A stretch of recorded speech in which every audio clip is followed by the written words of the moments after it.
Isn't that Mirak over there? Huh. Is it just...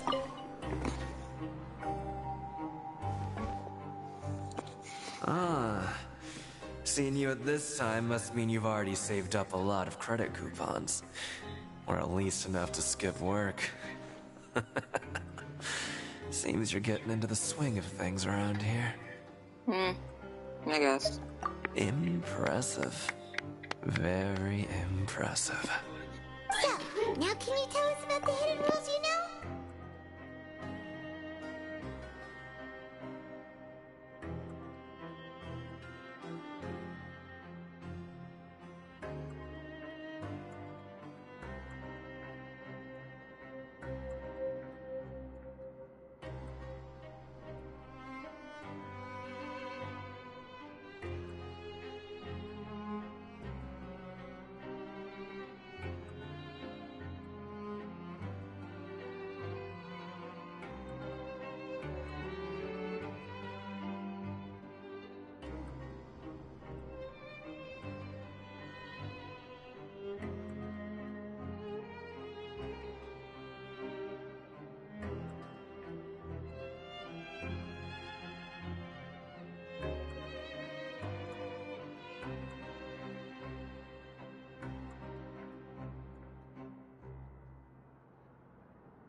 If that's what you want to know, I guess you couldn't have come at a better time. Huh? What do you mean it's a good time? Leonid and those other pesky broke urchins have all gone to work in the production zone. I wouldn't want them listening in without paying up. We get it! Just tell us already! So, you know those pipes that make strange sounds? Don't ever, ever go near them at night. Even if you manage to avoid the guards, you might find something even more terrible there. Something even more terrible? Like what? A group of cannibals. Cannibals? In the Fortress of Nervine? Every month, they meet a few times in the dead of night. Rumor has it they might be connected to the people that have disappeared here. Yeah, that'll explain that. What's even scarier is that they have a special proclivity. Since they have no way to dispose of the leftover remains, they have ways to transform them into other forms and keep them in the fortress forever. Paimon might already know what you mean by other forms. So that's what's going on here. Oh, Paimon's stomach doesn't feel so good.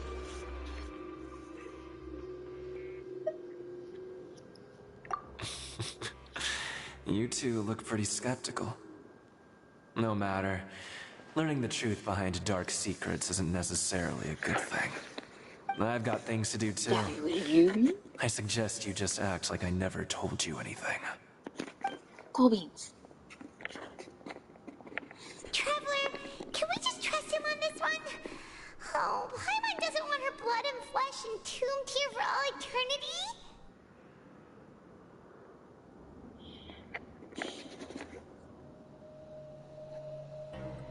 I don't think. I really hope it's not cannibals. So cautious. So that's how you see the situation.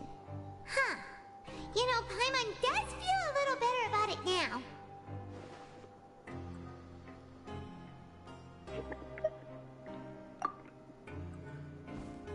When will all the secrets end?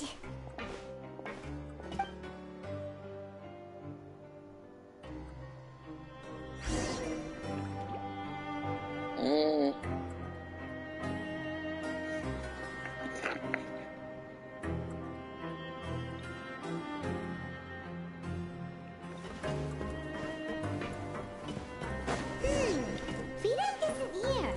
But the guys who went to work in the morning are back. Let's go ask them! Just stay away from me.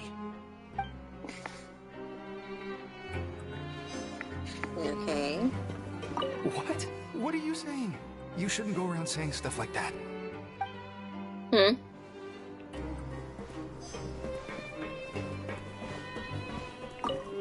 What are you talking about? Listen, you should keep your nose out of other people's business. Their attitude sure is suspicious. Like they're trying to avoid us. But if they're being so obvious about acting weirdly, do you think they might just be trying to lure us in? Oh, this is all getting way too creepy for Paimon. So you mean we still need to investigate some more? Okay, if you say so.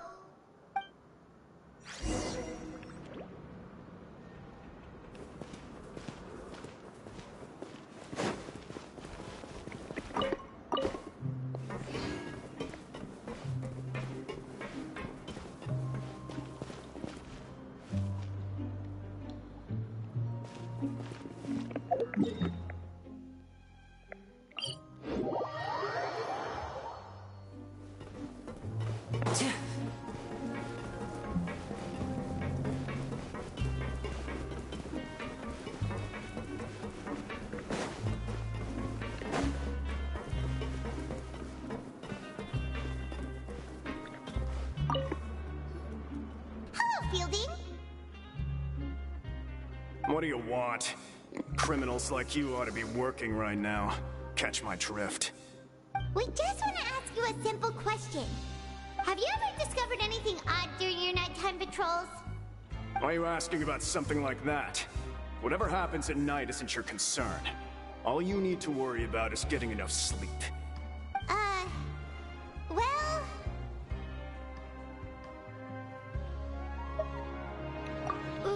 Right! We've heard it happens a few times every month. Paimon has sensitive ears, so it makes it hard to sleep. Really? I see. But it's not like I'm on duty every night. And now that you mention it, I recall my colleagues talking about something like that before.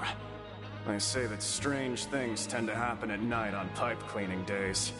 Lots of us don't willingly take those shifts.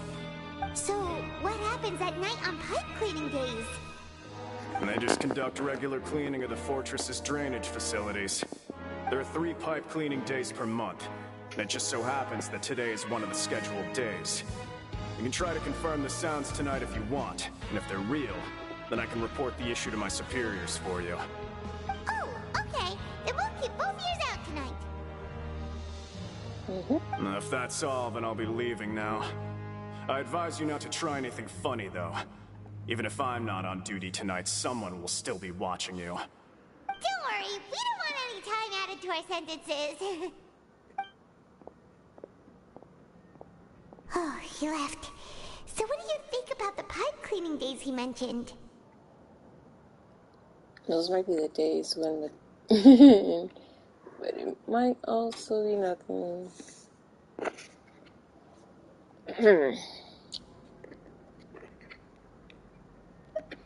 Right, both are a possibility.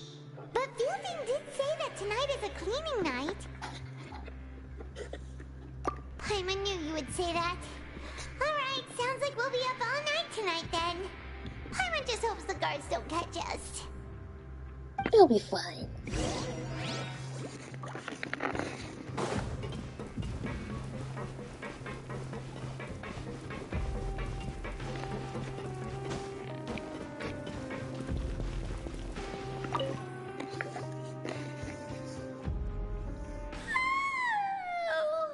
I'm so tired. But we can't sleep yet. They'll be cleaning the pipes tonight, so it's the perfect chance for us to investigate.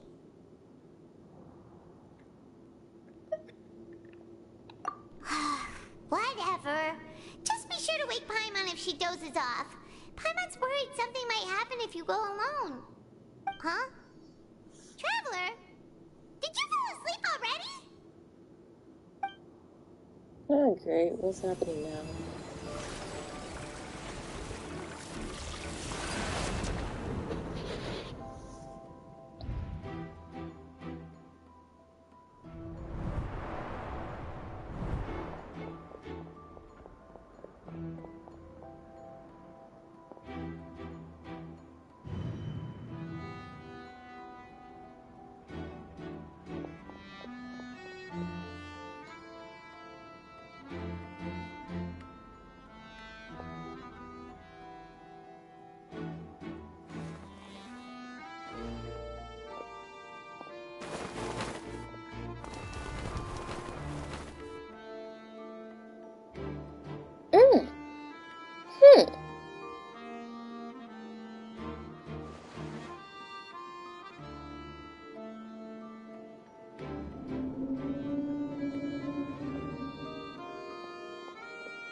Traveler, come on, wake up!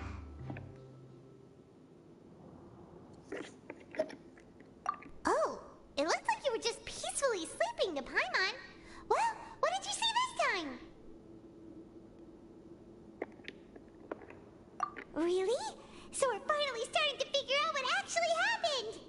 But what about the cannibals? How do you explain them? Okay, well, it's about time for us to get moving. Just be careful to avoid the patrolling guards. Oh, this is gonna be fun.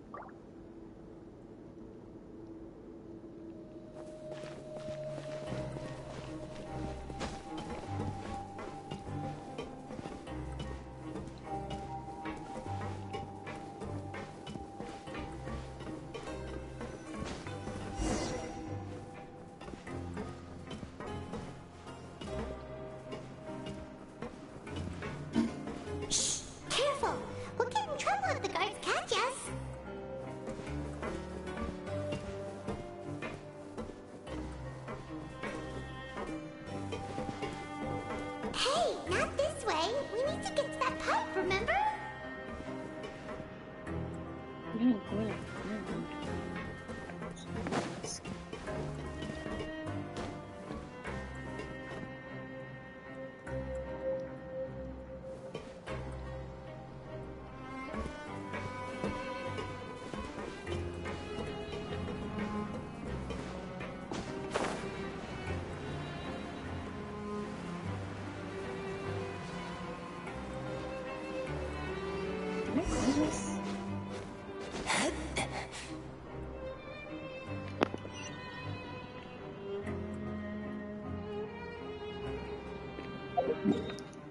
Something messed up.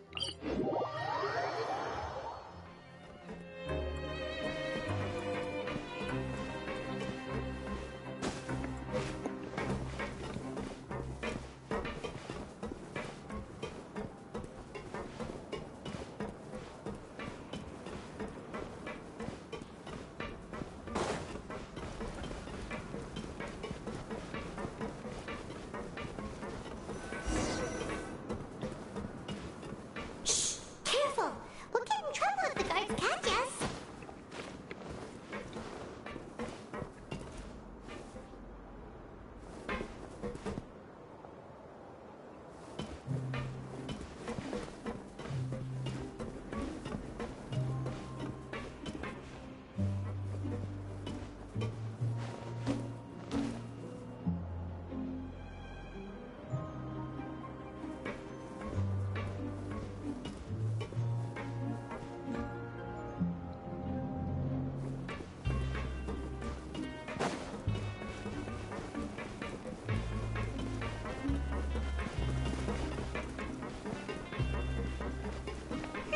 This should be the place.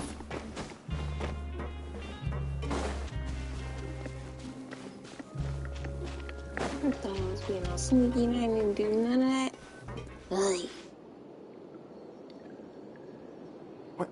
I know you. You were the ones we saw. Huh. You've got guts showing up here. You know who we are, right? You'd better leave now. Ain't nobody coming here to save you. What'd you say?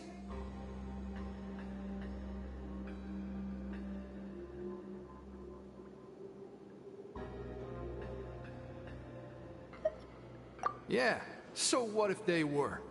If you push us, we can make those rumors a reality at any time. Hey, what's the point of all those rumors anyway? What exactly are you trying to do? I don't have to tell you anything. If you turn around, go back to the dormitories and act like you never saw anything, then I'll pretend that you never showed up here. Yeah, scram. Nothing worth seeing here. Huh? What did you say? Isn't that exactly what Boss said when he left? Hey, do you know our boss? Whoa. We had no idea our boss was such a big deal. He always kept his identity a secret. So, did he have you come here to find us? Oh, so you're Child's crew here? Seems like he had no problem fitting in. We're the only ones who heard him say those words when he left that night. So, unless he somehow told you those exact same words after that... All right. I guess that's proof enough for me. I believe you. Wow, those dreams of yours sure come in handy. We gave him the business for a while and would always give him a hard time when he first came to the fortress of Maripede. But here in the fortress, the strong will always earn respect. He was working the longest hours and racking up wins in the Pancration Ring. You could always see how amazing he was, even when he was teaching us a lesson. So eventually, we all decided to follow him. But one day, he suddenly told us that he had to find a way to escape this place, no matter the cost. He said it was because he heard that call again. And as his crew, if the boss wants something, then it's our job to get it done. So, we got to work, and used the hidden rules that were here to make up and spread the rumor about the cannibal rule. We just wanted to give him a better chance of escaping on a night after the pipes had been cleaned. Oh, thanks to your rumor, nobody would want to come anywhere near here, prisoner or guard. Wow. It sure is easy to exploit people's fear of the unknown. But hasn't Child already escaped? Why are you all still coming here after pipe cleaning day? Because as far as we know, the pipe he went into isn't actually an exit. It should be a dead end. It leads to an abandoned factory area, and even if there were a way to escape from there into the sea, we're still way too deep. No one could ever reach the surface alive. But Boss still insisted on going in. It's like he was obsessed about it.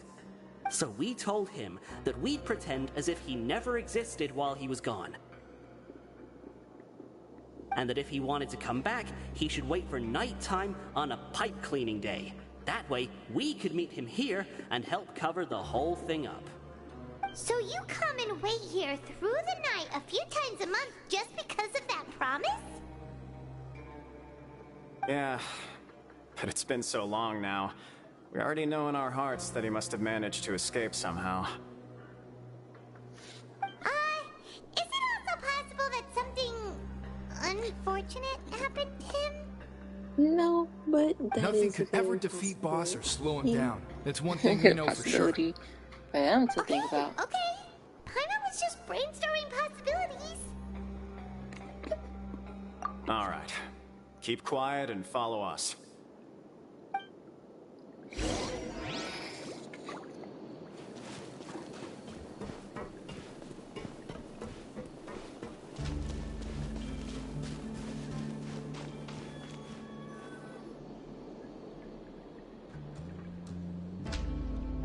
The way up from here has been sealed off. It's impossible to get through.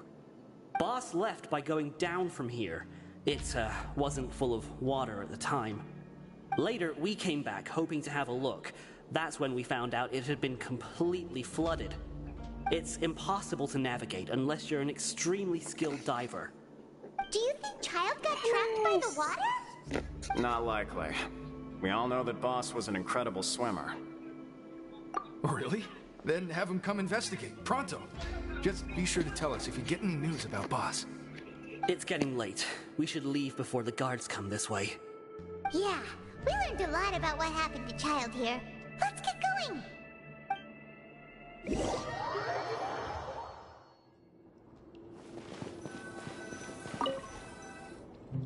Whew. We finally learned some key information. Seems all of our investigative work has finally started to pay off. When you said you knew a diver, you were talking about Fremine, right? If we ask Linny, he'll definitely have Fremine help us. Ugh. Why is Child like this? What was he doing going into the pipes? Not making our jobs easier, that's for sure. Fortunately, though, it seems like it's only a matter of time now before we find out what really happened. Now that we can finally relax, I'm starting to feel super sleepy. Let's try to get some rest while we still can. Nighty-night, traveler!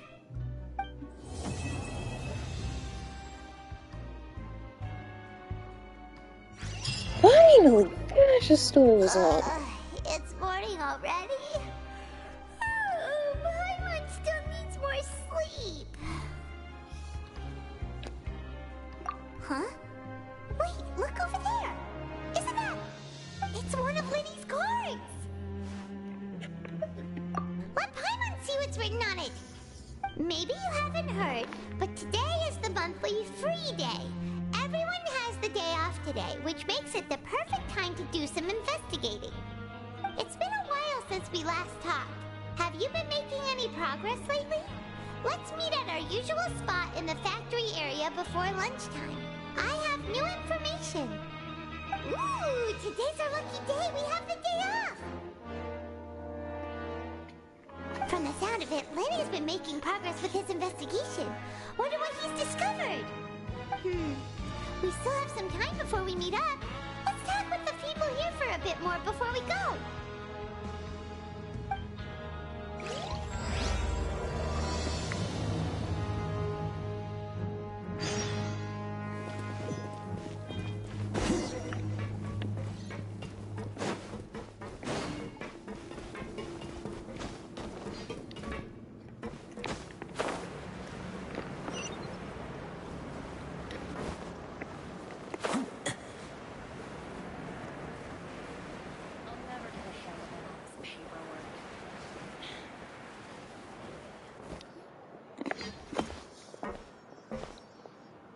there's a group of people over there.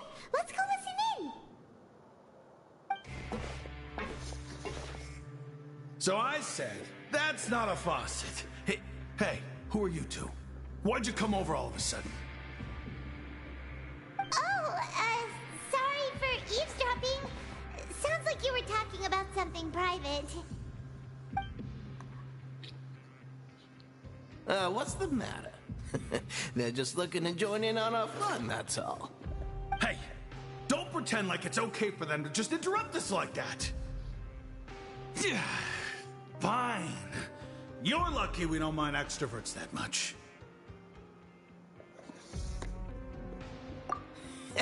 You hear that, Quisto? We're nice. Your expressions tell me you're looking to hear some juicy info, am I right? But before that, it just so happens that I know you two. Really? Are we that famous? You're kidding. How often does anyone get a personal tour led by His Grace himself? Practically everyone was talking about it. Word has it that you also caused quite the kerfuffle. A little mistake, huh? I like the way you put it. You see, people with a good attitude can join our group anytime, unlike some of the others here. Your group? I'm Quisto, and this is Lavaroon. People usually call us the Bombshell Bros, but don't worry. We're not playing with bombs or anything. It's just that our information is always so explosive, and we blow minds on the regular. So, you two really like to gossip? That's it. You sure know how to embellish. No. You don't get it. Knowing intelligence will make things better for you here. For example, knowing who's working with whom, who has the latest rumors, who's not getting along. Wouldn't you like to know all that? Whoa, all this info's worth something, you know? You should prove you're worthy of it. I don't mind him. Quisto's always this way. Just play nice and say something to massage his ego. The welfare meals. Talk about the welfare meals. Right. That meal we had yesterday was super delicious. Paimon can still taste it whenever she closes her eyes. Is that so? To tell you the truth, I've been helping out with making those welfare meals. I've been working as a kitchen assistant for about a month and a half now. Oh, so you're the one who made those delicious steaks. Amazing. You could be a professional chef. You are correct. I am a true professional. In fact, I even went to culinary school. But enough about that. And how Since did you you like my even hear? cooking, I guess that means we share similar tastes. Listen carefully. This little bombshell will help you learn what's really going on here in the fortress.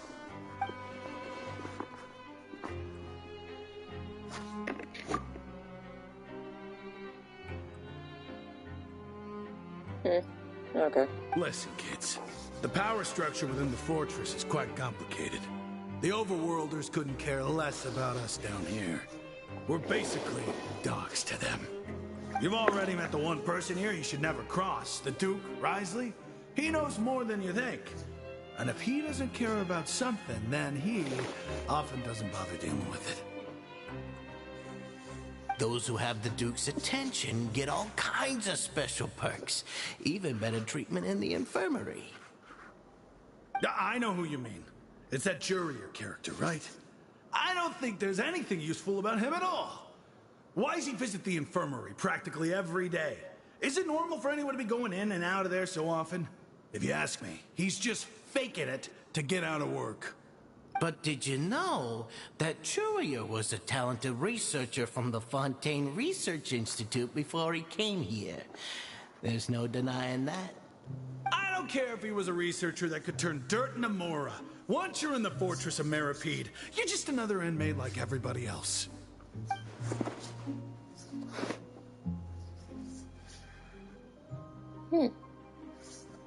Speaking of which, the last time I saw him, he was passing by in the corridor with Lorvine. I also heard they started arguing in the library and got into a fight, right? Guess that's just how terrible of a guy he is. You mean he hit a woman? Wow, I never imagined he was that bad. But that Lorvine's also quite the odd one, you know? She's always gabbing away, got into a fight with a man, and she also got sent to the infirmary. Come to think of it, I always see her going to the sick bay every couple of days, too.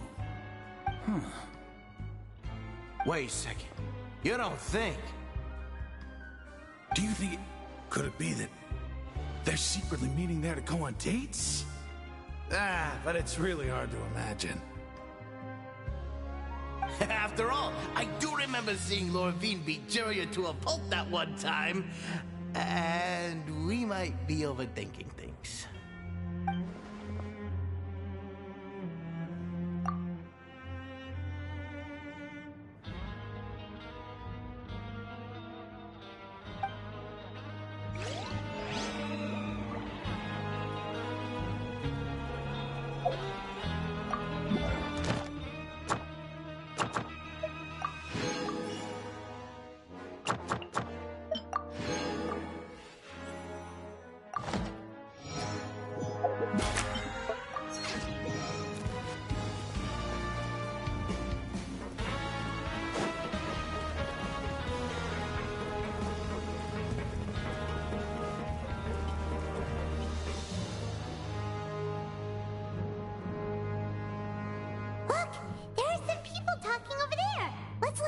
Conversation.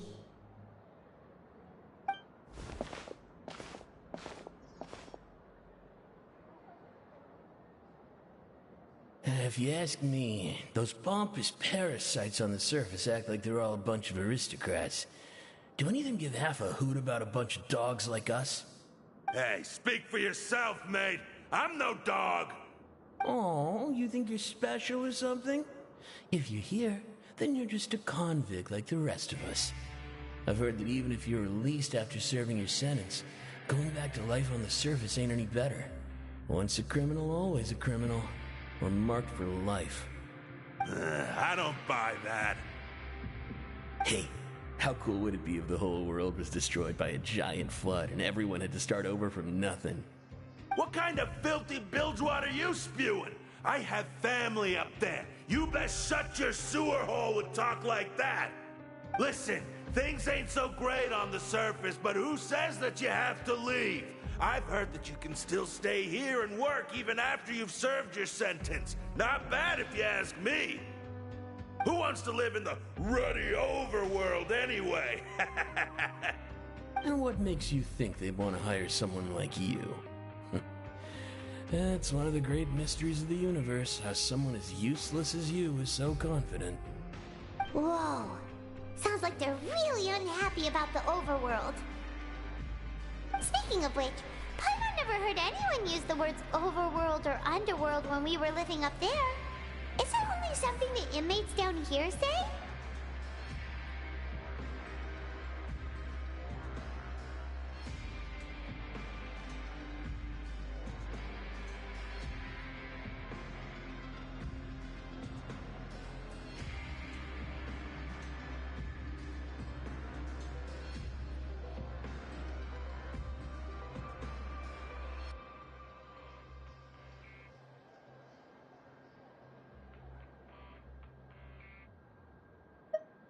That's true.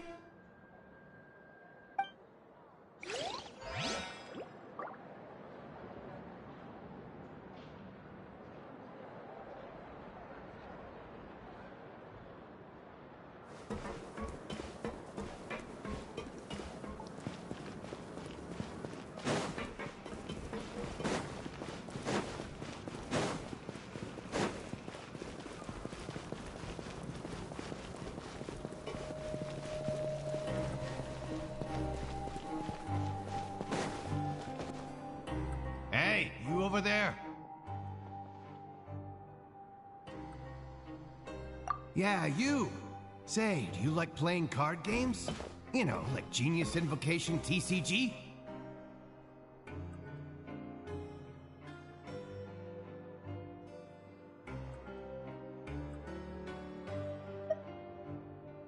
You TCG players are like mint in the wild, literally sprouting up everywhere. Hey, come on now. What's wrong with finding fellow Invocation aficionados? Anyway, care to join me for a game?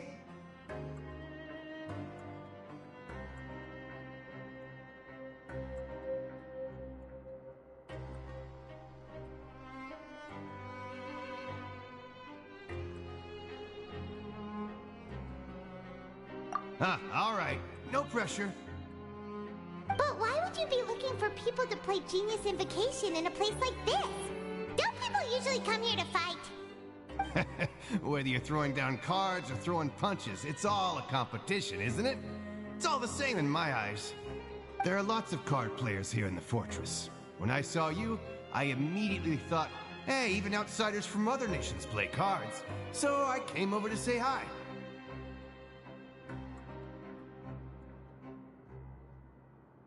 Sure. Great! Since you've been here longer than us, you need to flex your seniority a little bit, right? Maybe you could start by telling us newcomers some stories about this place. I thought you would have already heard everything by now. All right, then. Did you have anything specific in mind? Or do you want me to just pick a topic? Why don't you pick? We'll let you know if we've heard it already. All right. Have you heard any strange rumors since you've arrived?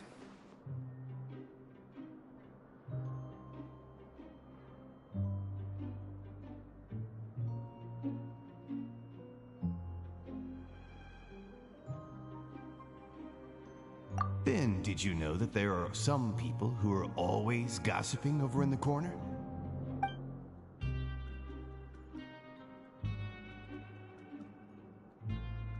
Yeah, so you've already met those two. They're quite a pair. They always keep an eye out for the latest happenings and gossip about everything. I've never seen anyone with more time on their hands. I heard that they used to be a chef and a bartender before they were sent down here. You know how bartenders are, always chatting with customers. And chefs love to pass the time just hanging out when they're not cooking. Good to know. Do you have anything else to tell us? Let me think. Sounds like you want to hear something a little more tantalizing. Oh, did you know that the Duke was also a convict in the Fortress of Meripede before? Huh? Wait, are you serious? That's right. The Duke was an inmate just like you and me. Seems he was exiled here for committing some crime. Who knows how he ended up rising up to become the warden, though. To go from an ordinary inmate to becoming the manager of the whole place? I'm not gonna lie, I kinda respect that.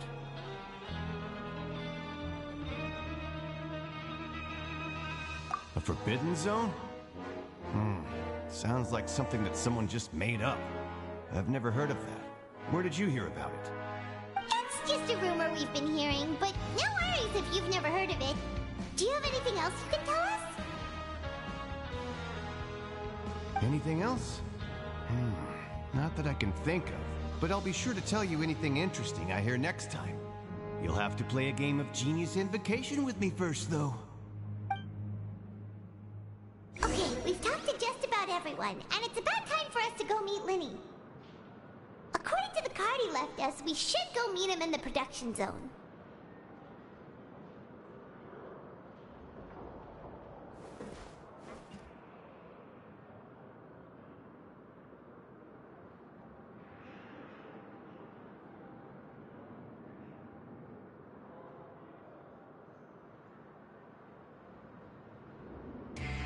I wonder what my dear sister Lynette is doing right now. Missing me to death, I'm sure.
This is no time for distractions. Seriously, you have a great magician standing right here. You don't want to miss the best part, do you?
Huh?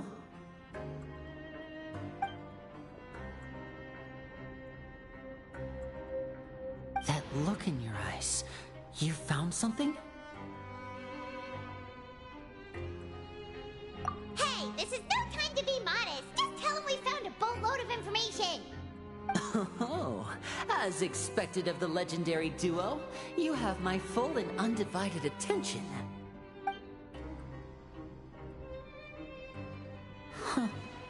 I'd have never guessed that myself. The rumors swirling about this place are unreliable after all, and Master Child probably went missing because he found a way out. He is a harbinger after all. I suppose he's much more resourceful than I initially gave him credit for. Unfortunately, this isn't enough for our final report to Father. We need to find out Master Child's exact whereabouts. Father told me that even though Master Child said he was just coming to Fontaine for a vacation, he actually had some personal reasons.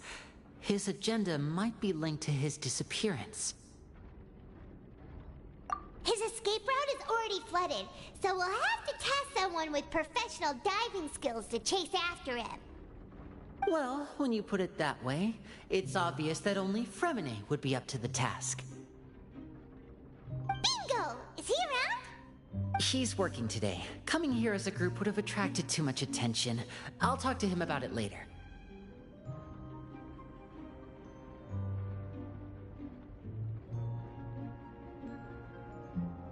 It's the least I can do. We're all in this together, so it's only fair for us to fulfill our end of the bargain. Honestly, I'm far more impressed by you guys managing to collect all this information right under Risley's watchful eyes. Collecting information has always been our strong point. Now, let me think. To find out more information, Fremine will have to retrace Master Child's original route. And if he's to do that, he'll have to set out on the next pipe cleaning day at the earliest. That's 6 days from now. And after that, he'll probably take another 2 or 3 days to return.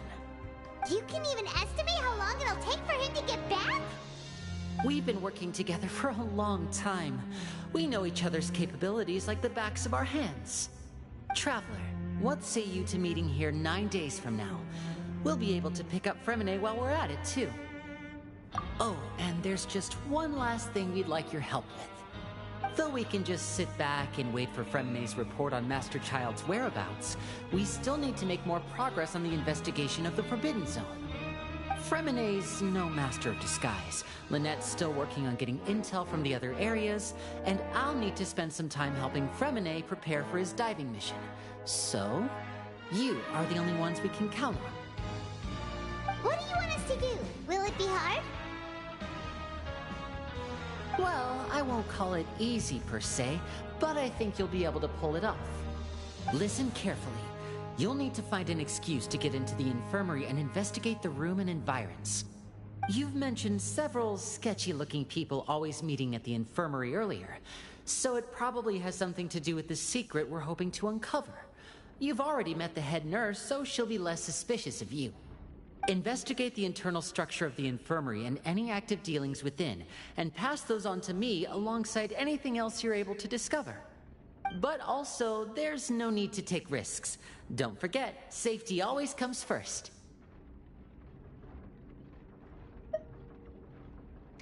No, when it comes to intelligence gathering, I'd never consider you to be an amateur. Didn't you say it yourself? It's always been your strong suit. I'll believe anything as long as it comes from you. So, please prove your prowess to me once again. All right, then we'll head out as soon as we finish our prep. Let's go our separate ways for now then. Don't forget, we meet here again in 9 days. Stay safe.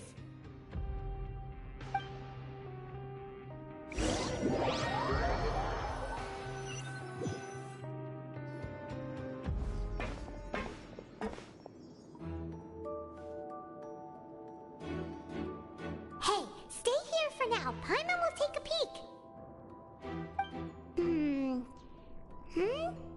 There seem to be several people inside.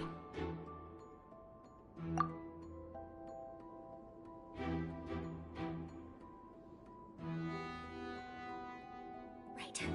I feel like It's not impossible. Whoa.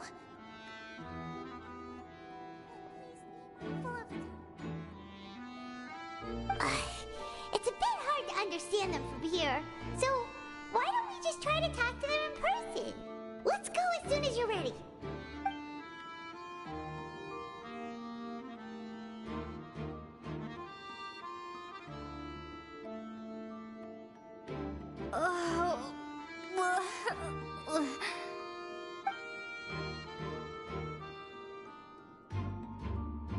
Someone, please help! She's sick!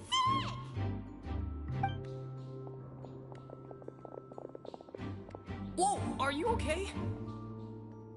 Oh my! What's wrong, little one? There's no need to panic. Take a deep breath before you begin. The traveler started complaining of a stomachache, and then nausea, and then collapsed onto the ground. Paimon doesn't know what to do! Freezing limbs, twitching fingers, and pale complexion? Could it be poison? Let me take a look. Please, lie down over here. Don't worry, I'll get you to the bed safely. Here, hold on to my shoulder and walk slowly.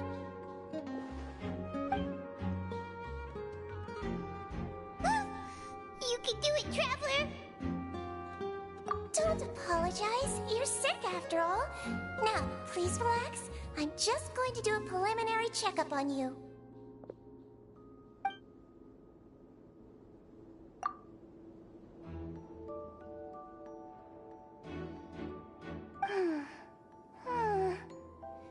I see now. My checkup has confirmed that she's not in any mortal danger. That's our worst fear out of the way. Eh? Oh, that's good. But I'll continue my diagnosis of the patient now. Please, relax and take a deep breath.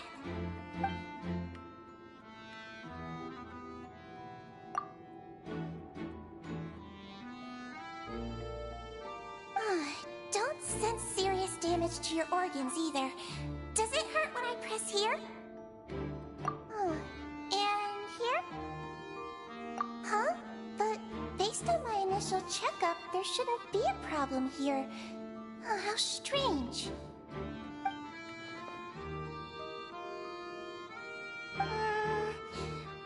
What about here? Does this hurt?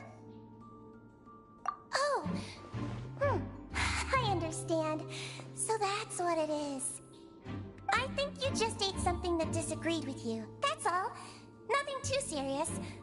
Outside of a pretty bad stomachache when it decides to act up. So that's what it is. Thank goodness it's not anything more serious. And there have been other inmates complaining about the food recently. I'll inform our head chef, Mr. Wolsey, of this problem as soon as possible. Congratulations! The health risk is incredibly low, so you should recover within a couple days. Why don't you take a rest here while I go get some medicine for you? Miss Levine, I'll have to trouble you to help me look after this new patient while I'm gone. Very well. And she hopped away, just like that.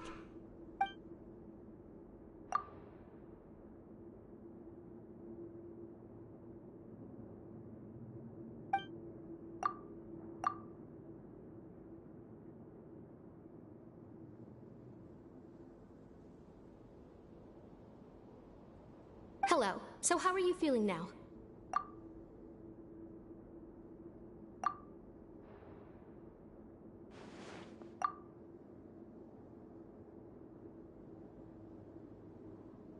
Her stomach aches really bad. She was stumbling about the whole way here, so Paimon's really worried.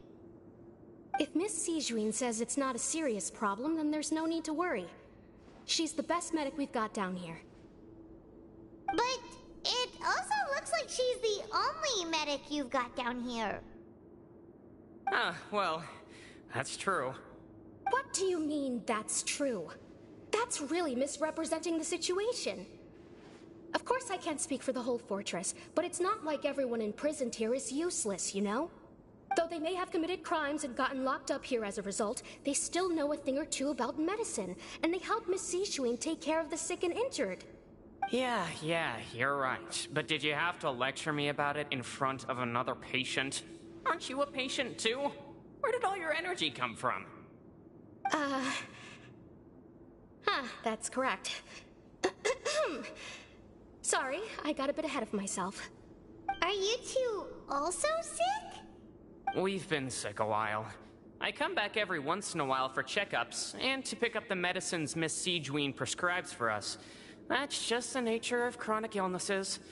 As for her, you could say she fancies herself as Miss Sijuin's capable helper because she learned a bit of medical knowledge ages ago. Please watch your mouth, Mr. Jurier. Don't forget that you are the primary reason I have frequent heart palpitations. Hey, don't start arguing now. Please, keep it civil at least.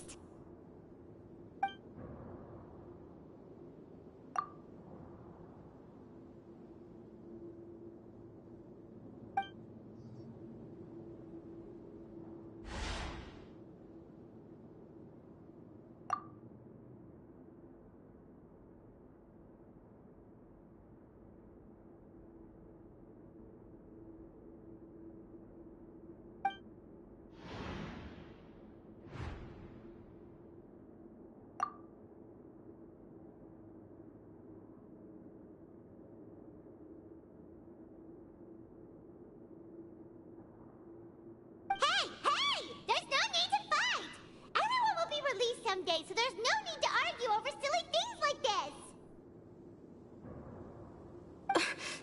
this. But... Release. It's way too early for us to even think about that. And who the heck knows if we'd even be able to continue our previous lives?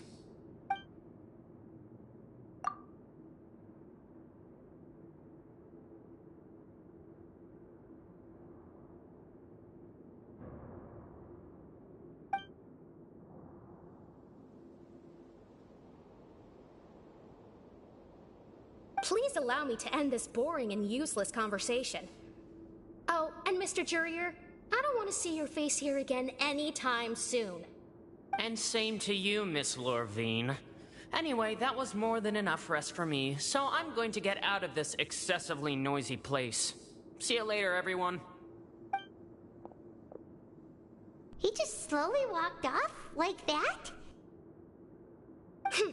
That's just what he's like. I'm sorry you had to see all of that. I'm Lorvine, and that's... Well, his name is Jurier, but I hope you'll never have cause to remember his name. You really can't stand him, huh? I mean, can you blame me? Who would like someone who's as arrogant and obsessed with weird research topics as he is? But there's no need to keep dwelling on him. I'll accompany you two for a while.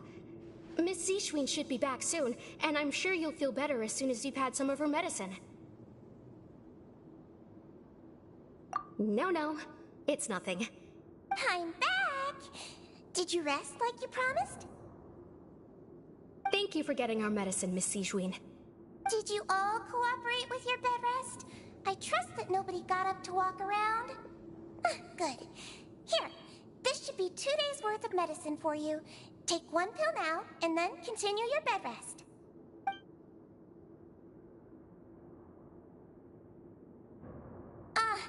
Miss Levine, I left in a bit of a hurry just now.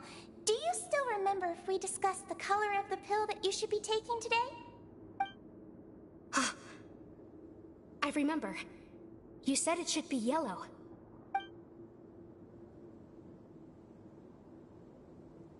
Yellow, huh? I understand. These are yours. Please, make sure to go to bed early after taking them tonight. You'll benefit from a good night's sleep. All right, then I'll also be on my way now. I hope you feel better soon, too.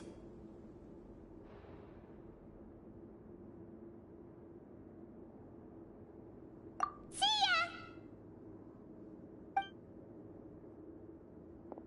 I'm going to fill out your medical record now.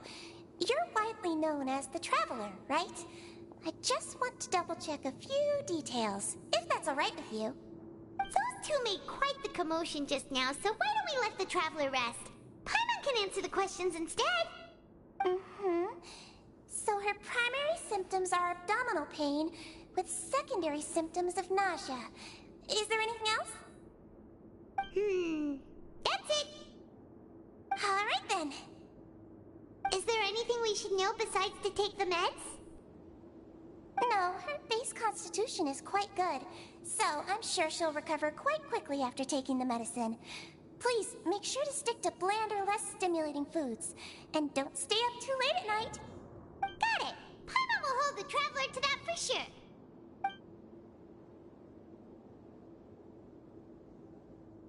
Oh, you're going to take a nap already? Okay then, you get some rest.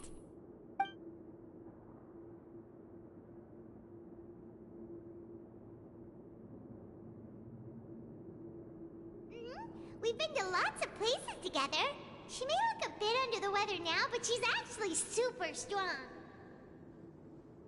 Oh, so you're the best of companions. Well, don't worry, she'll recover soon.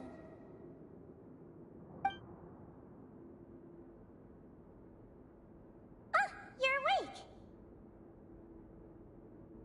How do you feel? You slept for a really long time, but we never left.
Go back without a worry in the world. Remember to take your meds regularly, and remember bland foods. Thank you, Miss Zishwin.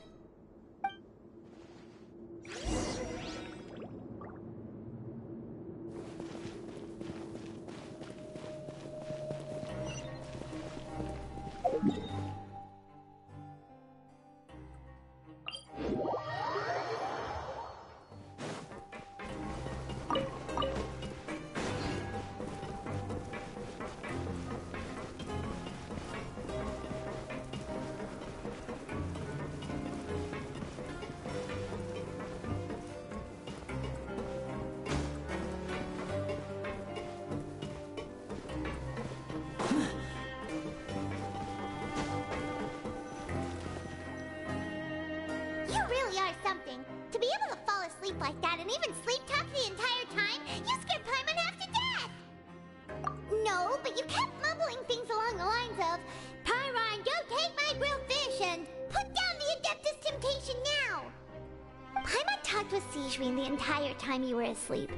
She seems like she's just a sincere nurse, and Paimon didn't notice anything unusual in the room.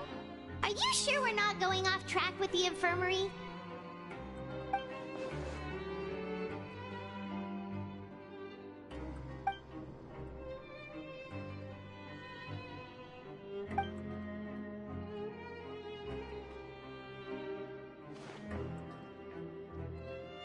Whoa! You really are super thorough! All those tiny little suspicious things that Paimon didn't even pick up on! We've gotta get the info to Linny!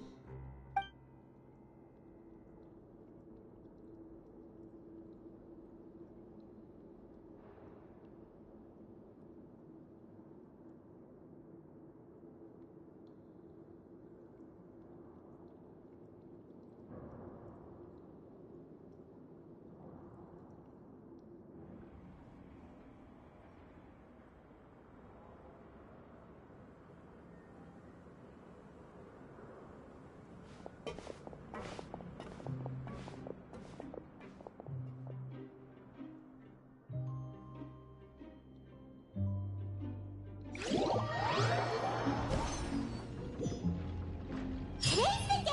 Let's go meet up with Linny!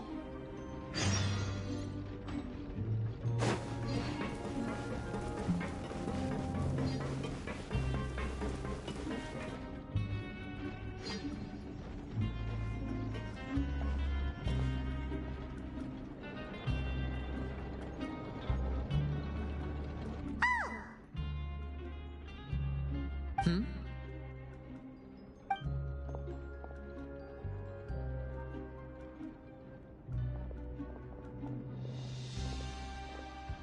Did you two run into any trouble over the past few days? No, we just worked our shifts according to the schedule. Nothing weird happened. That's good. That means you didn't raise any suspicions when you infiltrated the infirmary. We've taken a look at the slip you sent. Fremine successfully left the grounds via the pipes 2 days ago, and as of last night, Lynette has also infiltrated the infirmary after faking an illness. Wait, why is she getting involved as well? You already went above and beyond when you scoped out the infirmary.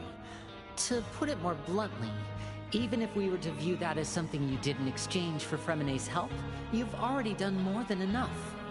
Infiltrating a guarded stronghold is a different kind of job from a one-off investigation. We want to avoid using the same faces over and over and reduce the amount of suspicion that will fall on any given person. Lynette also felt like you have already taken the first step for us, so she should be the one to finish the job. So that's what Lynette thinks. Oh, Paimon hopes everything's going well for her.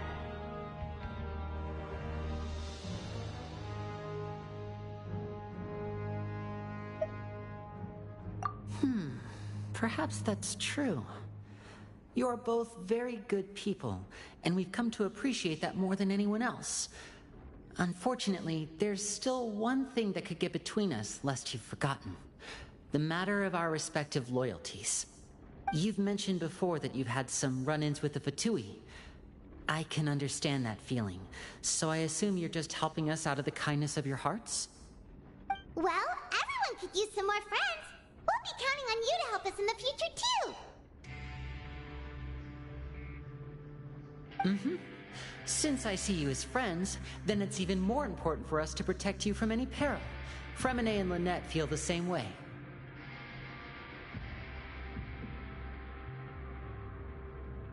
Glad to hear it.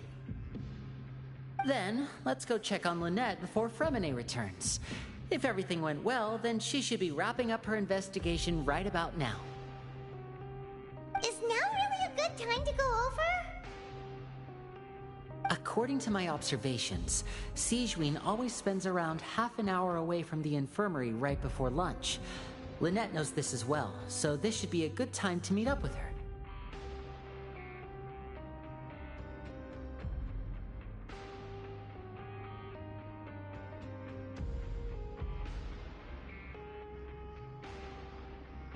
Also, I'm her brother, remember? It's only natural for an older brother to care about his younger sister's well-being.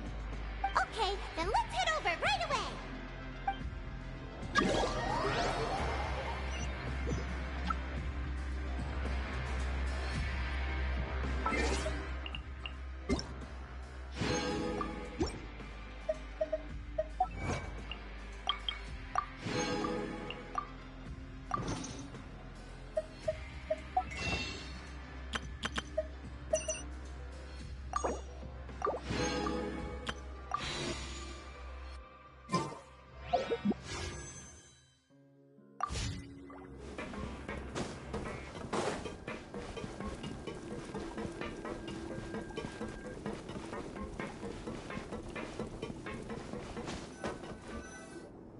Lynette should be here right now.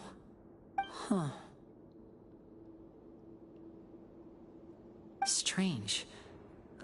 Lynette?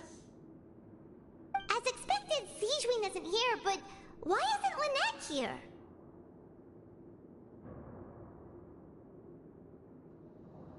No, Lynette rarely deviates from the plan. We agreed that if she were to make changes on the fly, she'd find a way to let me know. Unless... Let's see if there are any clues around here. We can look while we wait for her. Who knows? Maybe she'll be back soon. Okay.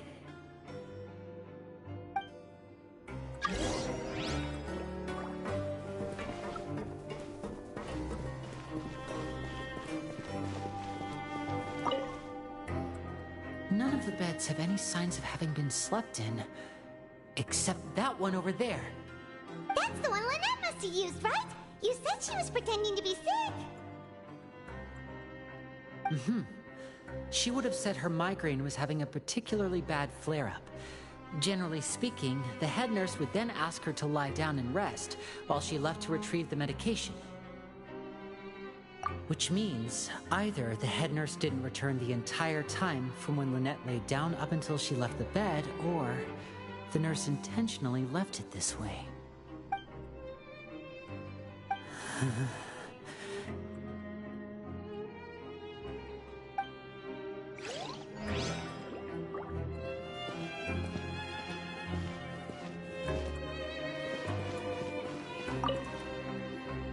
There are some books here and a few files.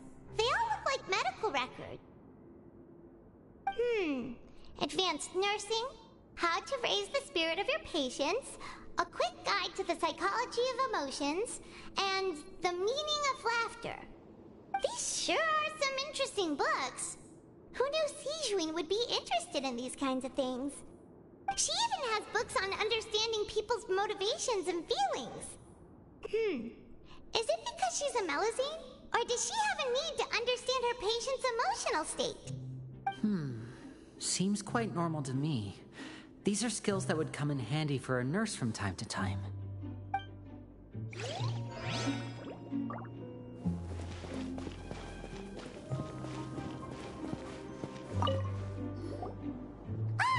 it! We saw it before! Wait, this thing? It doesn't look like it's been disguised that well.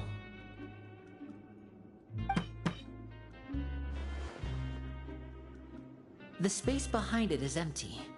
From its size, I don't think it's an entrance that is meant to be taken apart. There's probably a mechanism around here somewhere. Could Lynette have tried to get inside? But if that's the case, she would have contacted me for sure.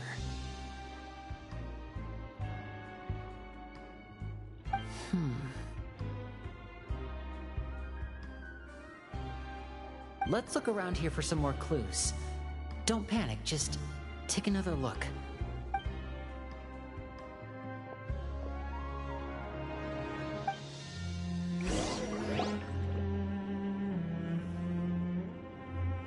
Hey, you guys, there's a slip of paper over here! A slip of paper? It's right over here, and there's a bunch written on it too. It reads, "Out of respect for your usual practices, I'll use a piece of paper or card as the medium to pass on my message. You may consider this as me giving you my best regards." This is Is that all? The back. This is... Show me, now! That look on your face. Paimon's reading it now. Would you care to guess where Miss Lynette of the Fatui could be right now? No. Could she have... Is she already... Wriothesley, did he deliberately leave the infirmary unguarded to use it as bait? Wait, you mean he was aware of our goals from the very beginning? But why? We didn't run into any trouble last time, and he also never reached out to us since. Yes, that is a crucial question. Wriothesley, he doesn't do anything without a clear goal or reason. So this means he had no concerns about your activities from the very beginning. You're not from the same camp as us. You were sent down here by Nervulet, so you have no conflict of interest with Wriothesley. We're a completely different story, though. I'd like to know that, too. Why did he only go after her? Don't panic. Just think everything over. I have to stay calm. This is not like what happened last time. The situation's different now.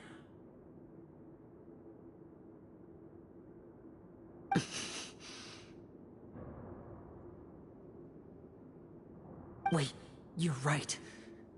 Wait, but that means... the fact that Fremine was able to leave the grounds... Could Wriothesley have let him go as well? But what does he gain by letting Fremine leave like that?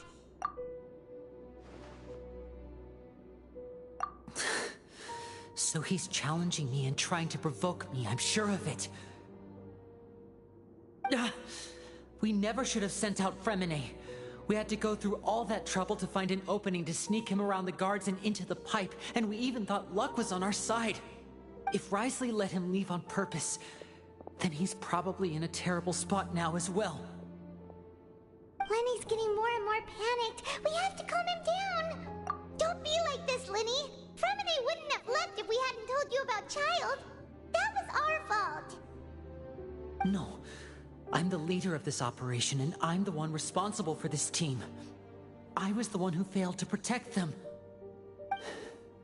I'll go talk to Wriothesley. Hey, don't be reckless! Traveler, please, talk some sense into him! I simply cannot allow Lynette to be abducted again. I have to go. I'll find a way to get them back! He's rushed out the door! After him!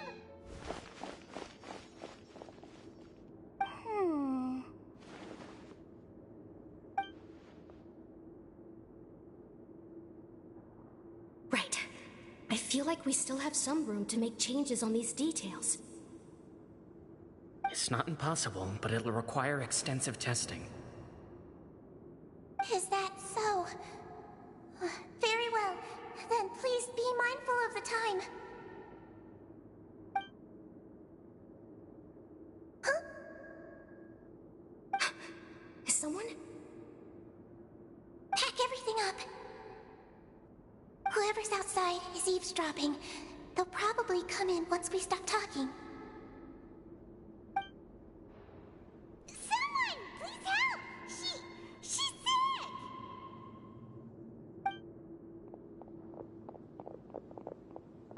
Whoa, are you okay? These two. As expected, they've already found this place. Oh, they are quite sharp. What a delightful turn of events. I like smart people, but I also like playing dumb. I like the feeling of being trusted. Oh my! What's wrong, little one? There's no need to panic. Take a deep breath before you begin. Being able to read human expressions is quite the useful skill. Lenny! Wait! It's no use, we have to catch up to him!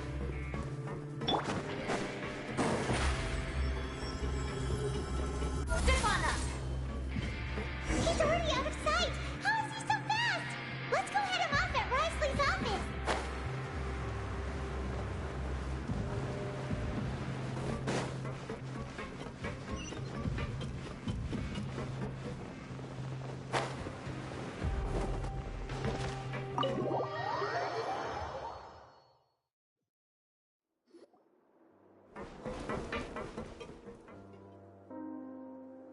out and face me, Risley!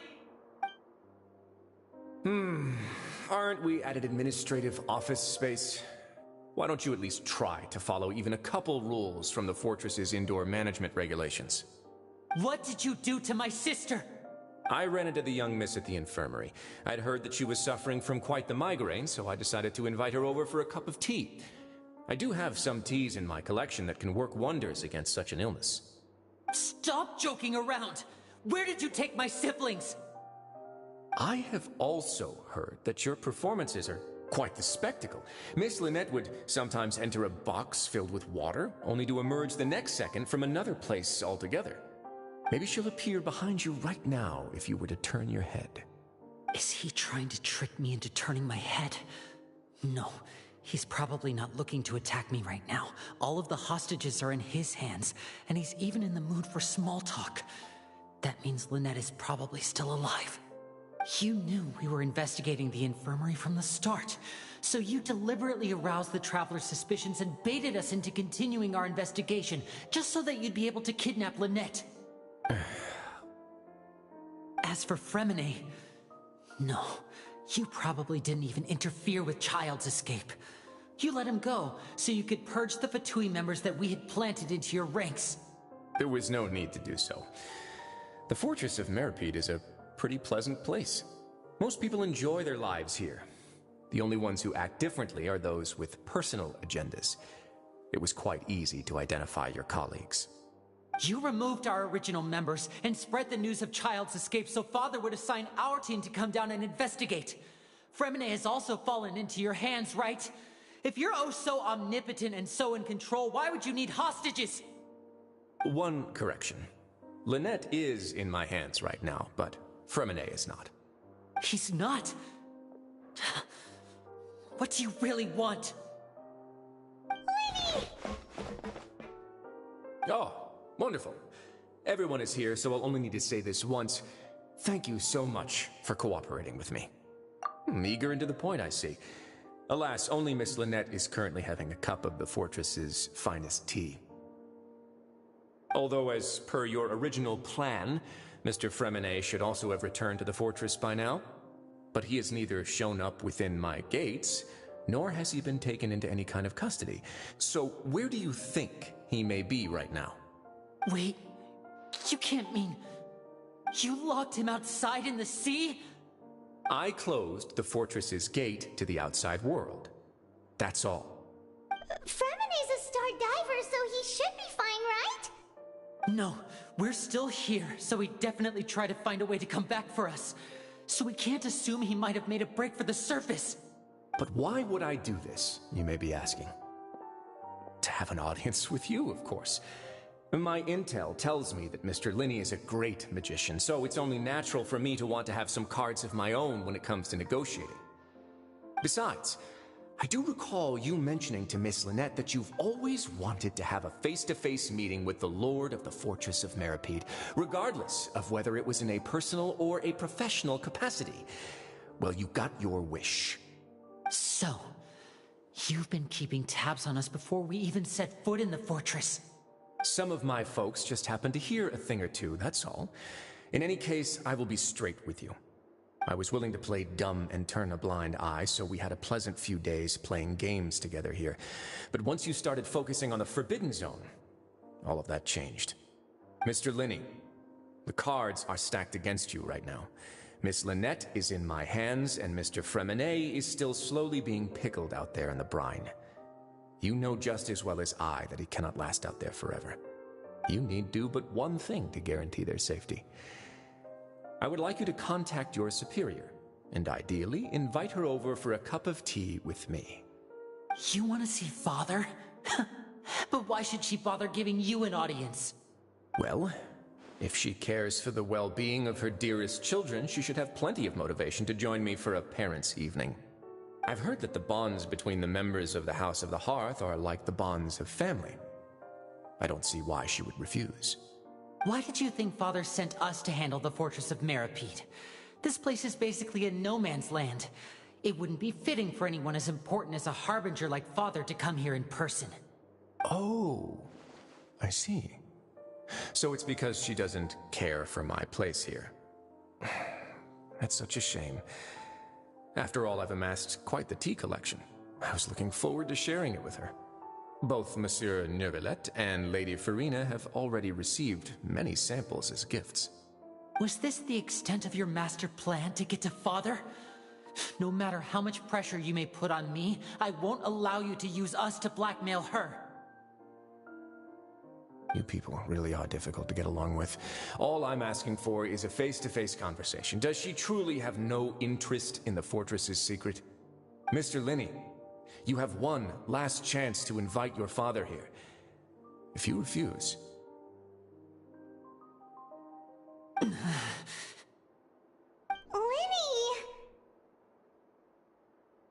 Instead of asking why I'm doing this, why don't you try to see things from my perspective for a second? From the very beginning, the Fatui has been actively infiltrating my fortress. I gave you a warning by cutting off the first few operatives I found, but that only caused you to double down. Had you given up on the fortress then and there, I'd have no reason to want to talk. Mr. Fremenet left the fortress on his own, and Miss Lynette tried to pry out my secrets right in front of me. No matter how you look at it, the responsibility for this falls on you. I shouldn't ask Father to do anything because of us. 6, 5... Wait, 2, 1. Time's up. It really is a shame, Mr. Linney. Risley! Negotiations have broken down. Please leave, ladies and gentlemen. It's time for my afternoon tea. Yeah, listen to the Traveler. If you can't talk to Linny, can you at least talk to us? You do realize that I'm only letting you go because of Neuvillette, yes?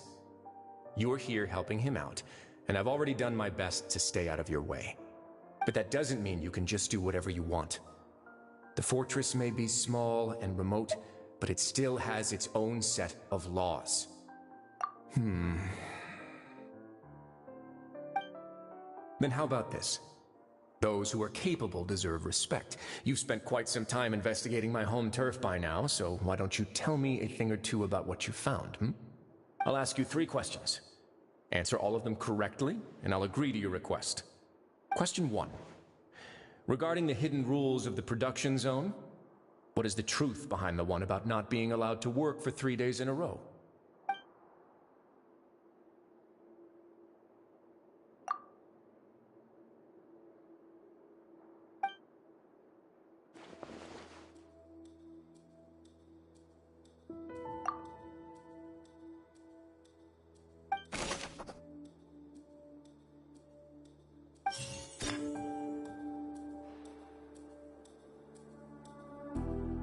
I've been told that the infirmary is always empty for the half hour just before lunch.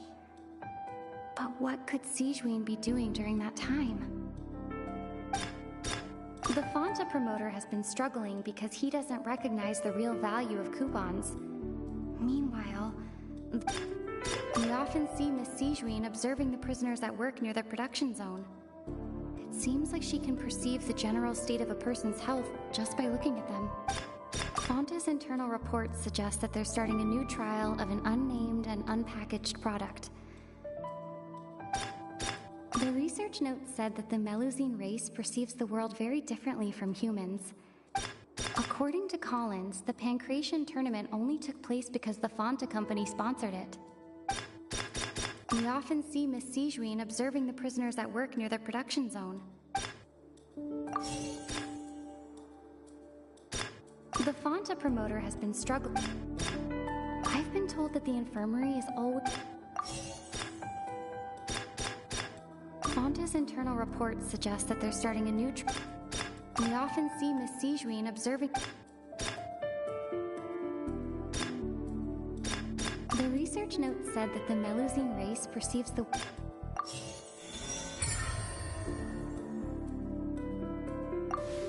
So that's what's going on. Paimon understands it now. Who would have guessed? The hidden rule of the production zone. People are not not supposed to work 3 days in a row, and if they do, they'll get strange meat in their welfare meal. At first we thought this strange meat must have something to do with the people who disappeared, but in reality, they were all prepared by Sigewinne, the head nurse. She often visits the production zone to observe the workers' health and makes a note of anyone who has worn themselves out after 3 full days of work.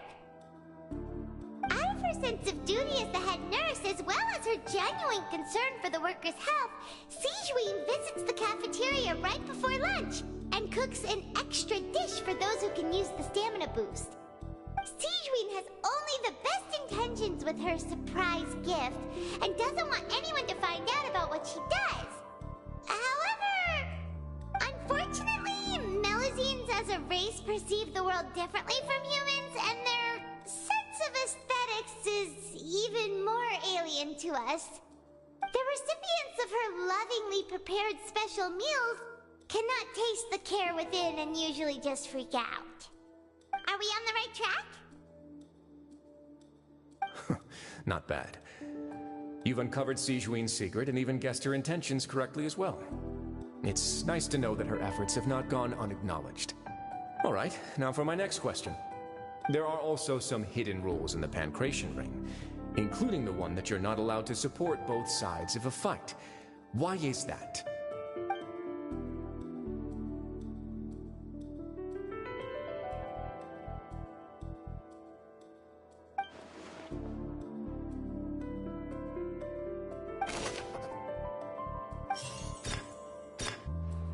Fonta's internal reports suggest that they're starting a new trial of an unnamed and... The Fonta promoter has been struggling because he doesn't recognize the real value of... According to Collins, the Pancration...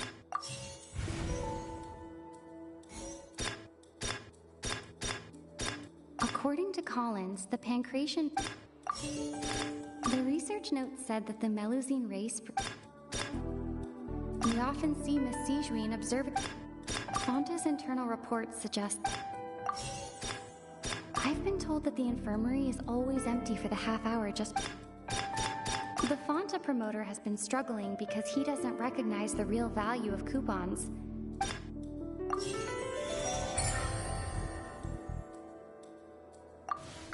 Paimon gets this rule too now, so there really was nothing to be afraid of. That hidden rule of the Pancration Ring is about how, people are not supposed to bet on both boxers at the same time. And if they do, they'll receive a package containing a strange, blood-colored liquid. People get scared when they see it because they've subconsciously begun to associate it with the missing boxer. But really, it's just a bottle of the latest yet-to-be-named and packaged new Fonta trial product. A blood-red drink. It's no wonder even Fonta's own staff were questioning the company's decision-making. The company, facing backlash from its own staff, decided to try to trial the product on a smaller scale, to see how it might be received by customers. They came to the Fortress of Meropide and offered to sponsor the Pancration tournament so they could push their new product. But the Duke completely refused to even entertain the idea. The Duke, knowing how valuable coupons are in the fortress, knew that only total idiots who didn't understand their true value would bother buying a Fonta product here. And so, only those who proved their stupidity by being dumb enough to bet on 2 opposing sides of the same match were selected to receive the drinks. I acknowledge the effort you've put into bringing the truth of this mystery to light. Although, based on your description, that Fonta promoter is a bit too careless with his words, I may just reconsider my collaboration with the company. All right, and here's the final question. What's the secret behind our head nurse and all of her patients in the infirmary?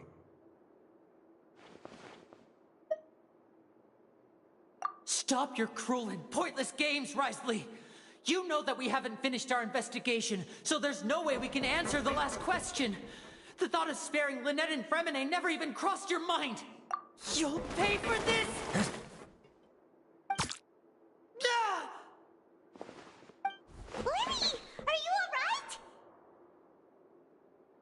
Oh, close one.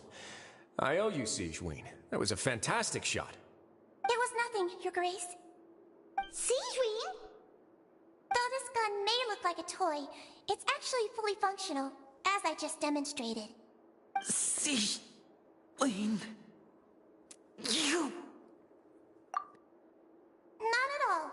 I am merely a resident of the fortress, and thus protecting it is my duty. When Monsieur Nervulette asked me to come here, he told me that my job would be to take care of the well-being of everyone here. I am merely discharging my duties. But if you mean what you just said, then isn't Linny someone you should be looking after as well?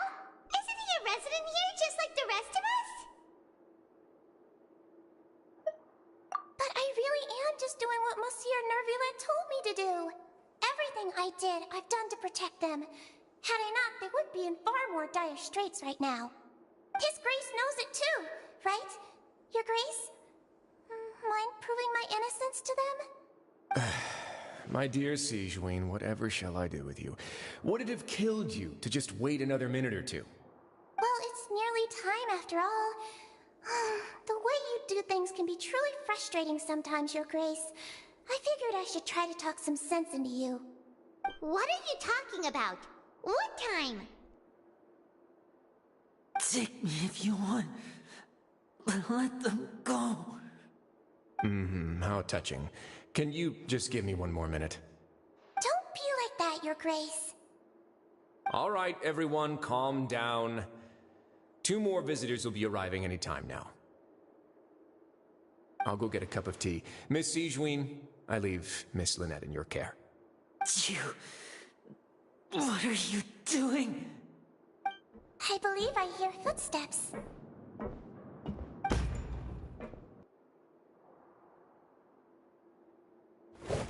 Some space, please.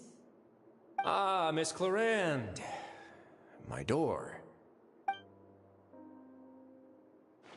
Fremine. Fremine. What's going on? What is Clarande doing here? Work. I'm sorry about shooting you, Mr. Linney. The tranquilizing effect will begin to wear off soon. Please take it easy in the meantime, though. What happened to Fremine? Wasn't he diving just outside of the fortress? Why is he looking like this?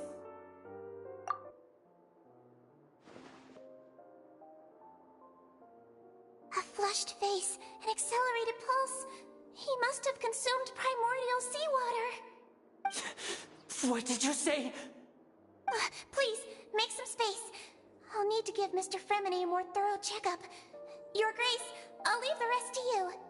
I'll talk to Clarande while you get Fremine to where he needs to be. Everything else can wait.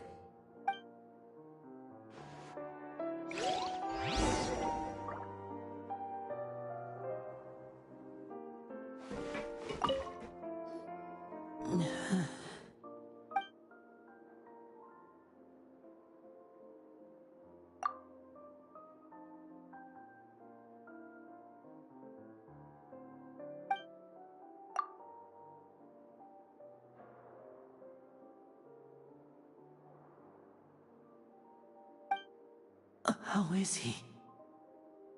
These symptoms are probably caused by an acute ingestion of a large amount of primordial seawater. Still, his condition is not critical. Of course, it would be best if he stayed for further observation. Let's leave him here for now, and move him to the infirmary once he's recovered a bit more. Sorry. I am aware that the infirmary may not be your favorite place in the world at the moment. We do only have a single clinic in the fortress, however. Why would he ingest a large amount of primordial seawater after leaving the fortress? How could that possibly happen? Please, look after Mr. Fremine for the moment. I'll go fetch some medicine and a respirator. Oh, I'll bring Miss Lynette back with me. Where is she? How is she right now? Oh, she just took a nap in an empty room after I tranquilized her.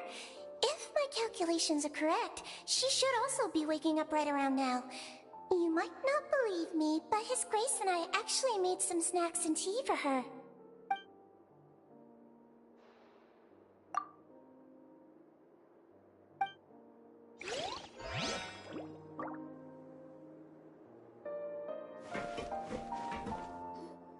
What's that look on your face? I thought I made good time on the way back. Oh, I'm just admiring your punctuality.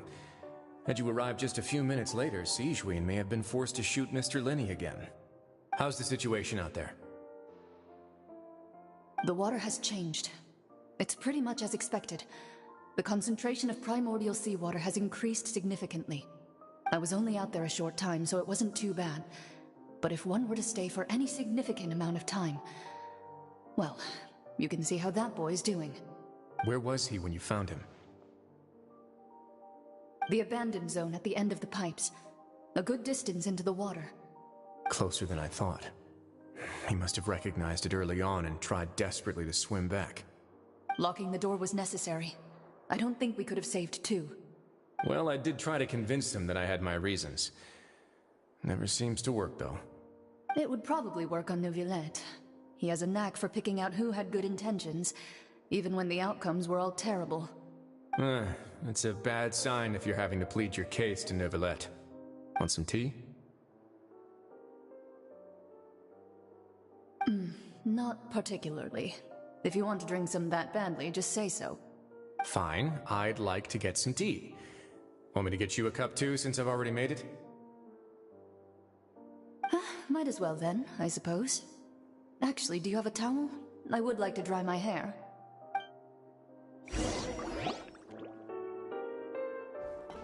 Linny, are you okay?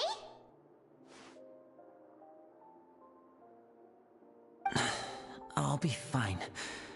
They're all here now. Don't worry about me. Are you sure? You don't look alright. My hands and feet are still a bit weak, but that's probably just the residual effects of the tranquilizer shot. I'm back, everyone. Lenny! Oh, Traveler, Paimon, you're here too. Fremine?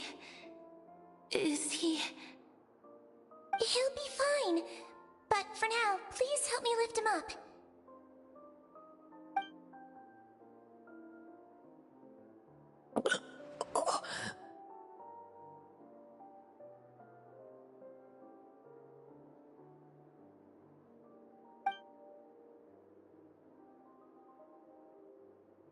His breathing's beginning to slow down. Give me a hand and help me get him to the infirmary. Yeah, I'll take him from this side. Lynette, together? On it. Traveler, you seem pretty worried about him. Want to come with us? The Duke and Clarande are gone. They probably went to get some tea. The Duke will explain the truth in just a bit. Miss Clarande will need a break, since she only just returned from rescuing Fremine out of the sea.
It's awake. Fremine, how do you feel? Lenny... Lynette... We're all here. Where am I? The infirmary, at the Fortress of Meripede, Mr. Fremine, and you are no longer in any danger. How do you feel? Don't push yourself if you're not feeling up to it. Traveler... Paimon... It's been so long. The sea! There's something wrong with the seawater. Shh, it's okay. We can talk about it after you've recovered. No, listen to me. This is really serious. There's primordial seawater mixed into the regular seawater. I don't know why it's there, but no one should touch it. Pipes... Right, the pipes. It's all coming back to me now.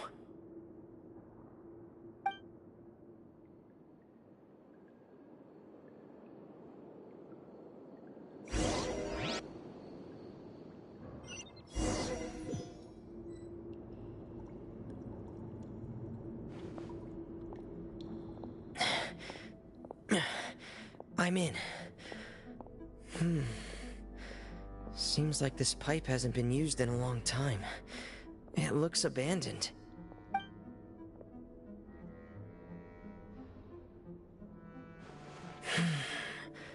Where could Master Child be?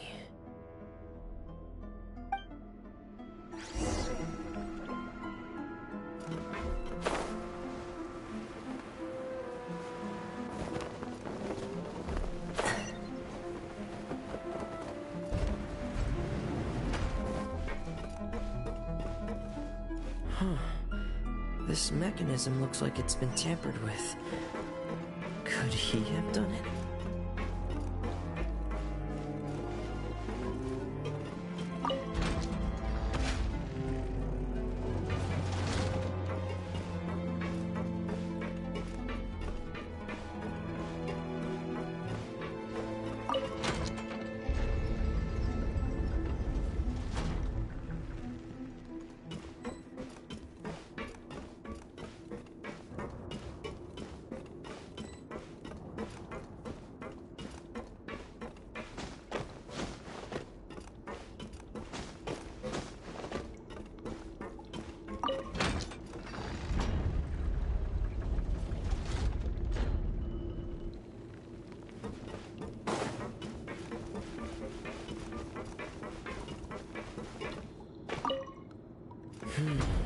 It's getting stuck on something.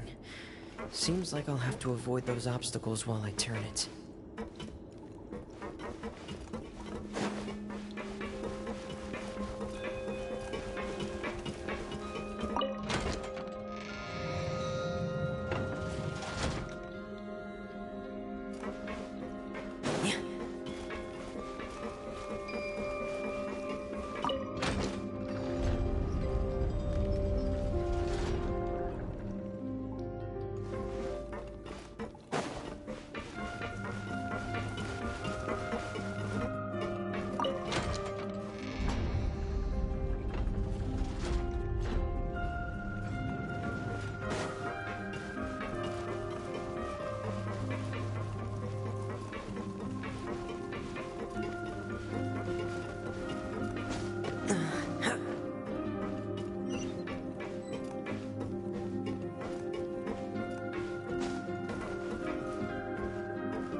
This is where the water starts.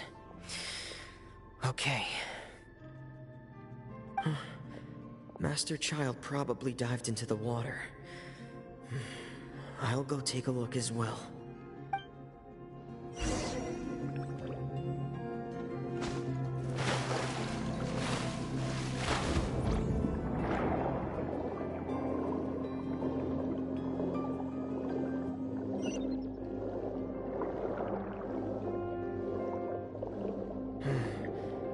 The vegetation here is a bit more sparse. These traces aren't natural. A person must have left them, and recently. I should be going in the right direction. There are traces here too. I need to keep going. Huh? The traces are gone. But I don't see where he could have gone from here. Wait. What the...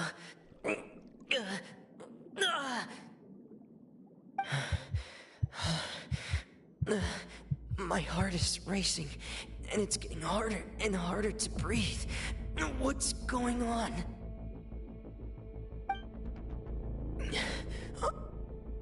No good. I have to get back. They still don't know anything about what's going on. If I turn back right now, I should still be able to make it.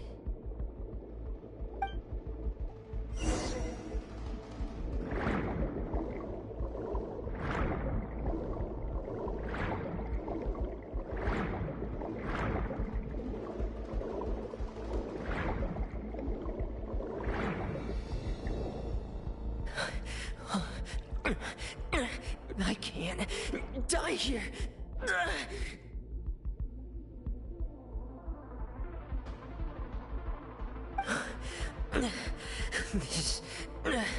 This is bad. I'm feeling worse and worse, and I'm still underwater.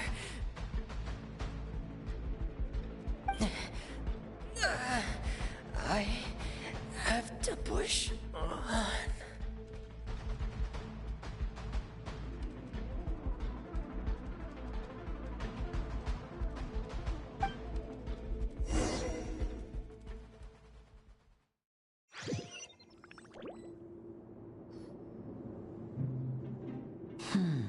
So, in other words, the trail you were following vanished, and you had no idea where Master Child could have gone.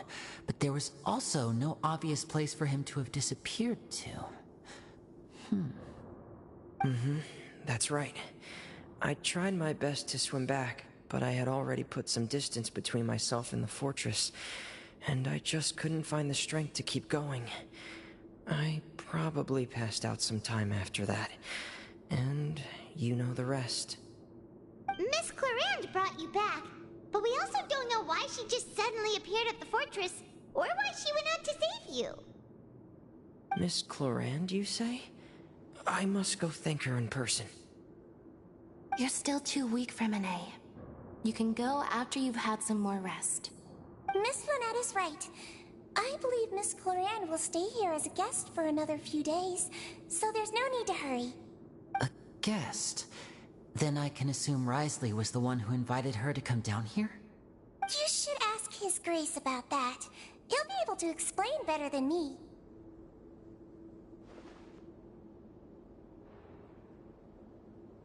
Yeah, it's about time he actually told us what's going on.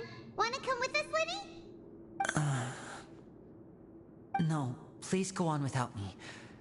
I don't want to leave just yet. Lenny.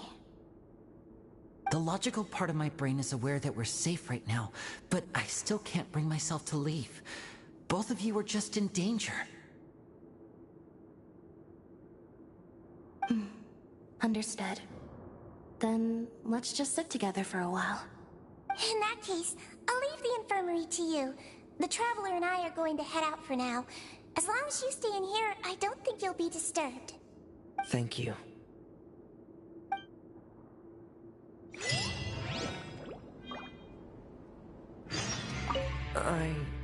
I'm so sorry, Lenny. I'm also really sorry, Lenny. I should have been more careful. Don't say that. It was all my fault. I was the one who should have been more careful. You two were nearly... If I was stronger, maybe I would have already found Master Child. No, how can you say that? Huh? I'm sorry. What I'm hearing is, we all dropped the ball at some point during the mission, so the responsibility falls on all of us. Isn't that right? Yeah, that's right. It's on all of us. Lenny, we understand that you're worried about us, but we're worried about you as well. Please don't blame yourself. We want you to keep your spirits up. Yeah.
Excuse me?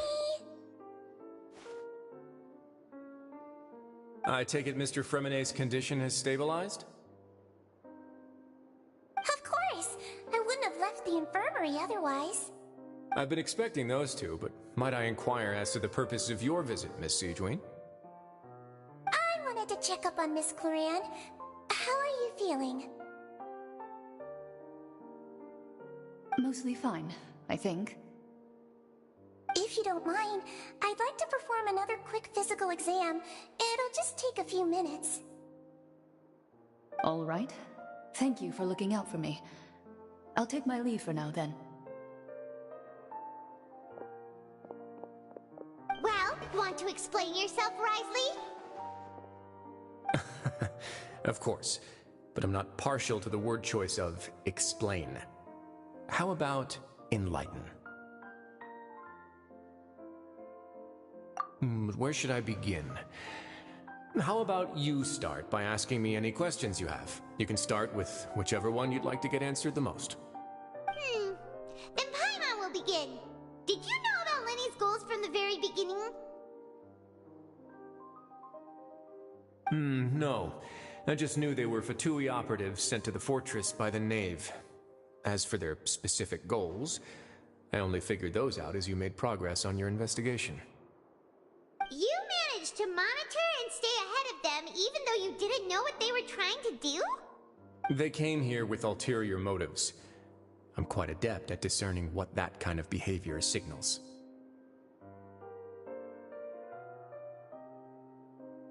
Initially, I thought their goal was just to investigate Child's disappearance. Linny suggested that I had deliberately let him escape, but in truth, I didn't really do anything special to help or hinder him while he was here. Everything he did, from finding helpers to leaving this place, he did on his own. Of course, it's inevitable that the Knave would make a big deal out of her fellow Harbinger's unexplained disappearance. I'm also quite curious about where that Harbinger went, so I figured I might as well let the Fatui do their own investigative work. All I care about is the answer. So you were hoping Lenny's group would just do your work for you? You make it sound like that's a bad thing. Unfortunately, things didn't go as planned. I assume that Fremenet has told you already, the ratio of primordial seawater around the fortress of Meripede is on the rise. The Forbidden Zone has always been Linny's target, and you got roped into that investigation after running into him. I began to intervene out of concern for your safety, and also to prevent the fortress from becoming entangled in more irksome matters. Are the rumors true that you're also a former criminal? Now, why would you put it like that? Isn't staying here all day and serving as the manager of the fortress a kind of sentence unto itself? Another form of prison? I just happen to have some support from the rest of the inmates. That's all. Oh, right. Paimon wanted to ask, who invited Cloran down here? Me, of course. I paid her good Mora to come down to the fortress for some field work. As a champion duelist, Miss Cloran could be considered to be an independent party. I needed to find an exceptionally capable person to help me get through the impending crisis. And saving Fremine was part of that crisis? You can think of it like that, yes. Credit where credit is due, that boy is quite adept at diving. Had conditions not been as hostile as they were, he probably would have found the missing Harbinger already.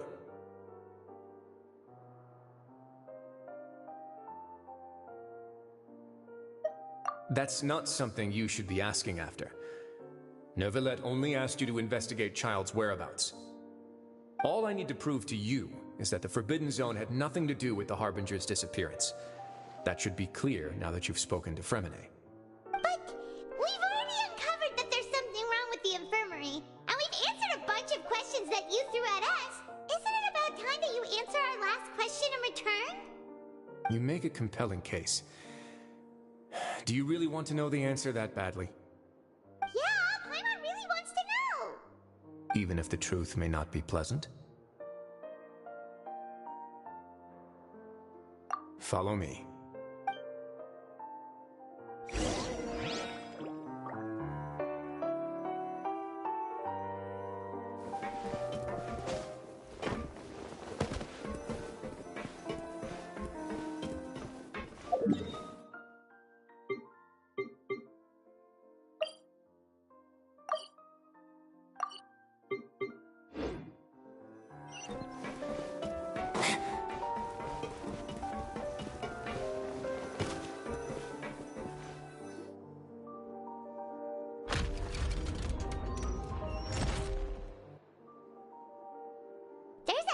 Door here? And a whole basement behind it? Huh. You're pretty good at hiding stuff, Wriothesley. It seems you've forgotten just what kind of place the Fortress of Meripede is.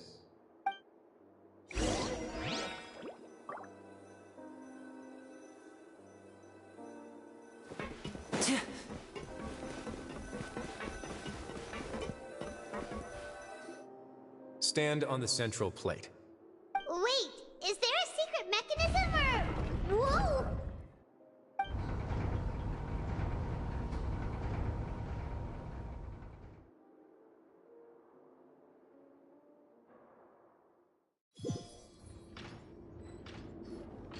So, this is the Forbidden Zone? Honestly, for a place so well hidden, Paimon sure doesn't see anything special. What a huge door! There are 3 such isolation gates in total. Generally speaking, I'm the only one who's allowed to go inside. Hence the name Forbidden Zone. Am I correct to assume you're going to run on back and tell your little Fatui friends everything? Well, Paimon wasn't thinking of keeping anything from them. Well, I'd advise you wait until you've seen the whole truth of this place for yourself before deciding whether or not to tell them.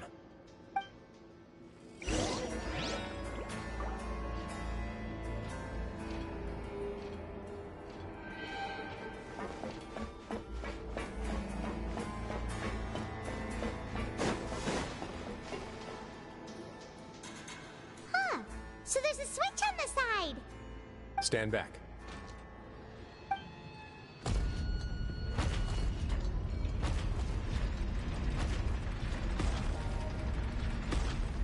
Whoa! They all just went up one by one!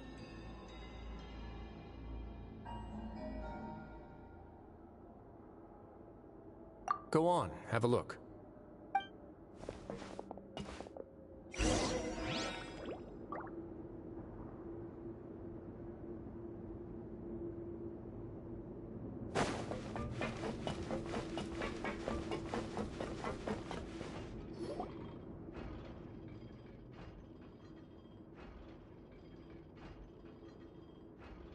I've been interested in what lies beyond that gate ever since I assumed leadership of the Fortress of Meripede. Of course, it would be unwise to recklessly open it, but it'd also be risky and negligent to simply ignore any potential danger that could be behind it. The readings on that dashboard have not budged since the day when I first laid eyes on this place. But over the past year, the needle has crept upwards from its original position, likely because some parameter it's been tracking has changed, if only infinitesimally. Normally, I would have ignored it, but I happened to have some free time when I noticed it, so I investigated. Any guesses what the reading could be tracking? Very reasonable guesses. I've considered both of those as well. Unfortunately, our dashboard is tracking something less ordinary. The temperature should vary with weather and climate changes, so for something that rarely shifts, the water pressure is more likely. We ran a few tests to increase the pressure from the outside, but the readings didn't change at all. Later on, a few more possibilities occurred to me, such as a potential connection with the primordial sea. I began to make a few preparations based on that hypothesis. Over the past few days, the needle has moved again. With that, and the symptoms that Fremine displayed after leaving the fortress, I can now confidently conclude that the readings represent the concentration of primordial seawater in the seawater nearby. The concentration of primordial seawater? But we're already under the sea! And that is precisely the problem. We're at the bottom of the sea, and now we're surrounded by toxic seawater. Somehow, primordial seawater got mixed in, and the concentration is steadily rising. Yes, that's very likely. But forget about the two of us. Not even Novelette knows where the primordial sea could be, much less where we could find and plug a leak. Oh. Oh! Seems like you've figured it out. I believe the primordial sea lies directly beneath this sluice gate. For some reason, the primordial seawater levels have risen significantly, and it's now very close to us. The indicators are now red. Although the gate still stands, some primordial seawater has already leaked out and mixed into the sea around us. If this continues, soon it will no longer be able to hold back the primordial sea at all.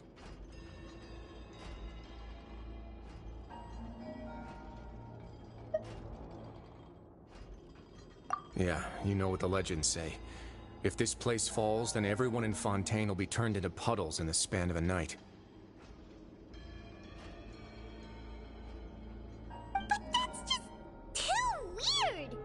Why would the Fortress of Meripede be built right above a sluice gate for the primordial sea? Who built this place anyway? Your expression tells me you think this might be part of a vast, complicated conspiracy. To be honest, you might find the actual answer may be exceedingly boring. It's just that the secret of the Forbidden Zone had been long forgotten by the nation before I rediscovered it with my research. There's no single founder of the Fortress of Meripede in any traditional sense. What we know about its history has been left to us by the people who used to live here. When the previous Hydro Archon Egeria ruled the land, all convicted criminals from Fontaine were exiled. The people drove the criminals away like a wolf pack chasing away the banished.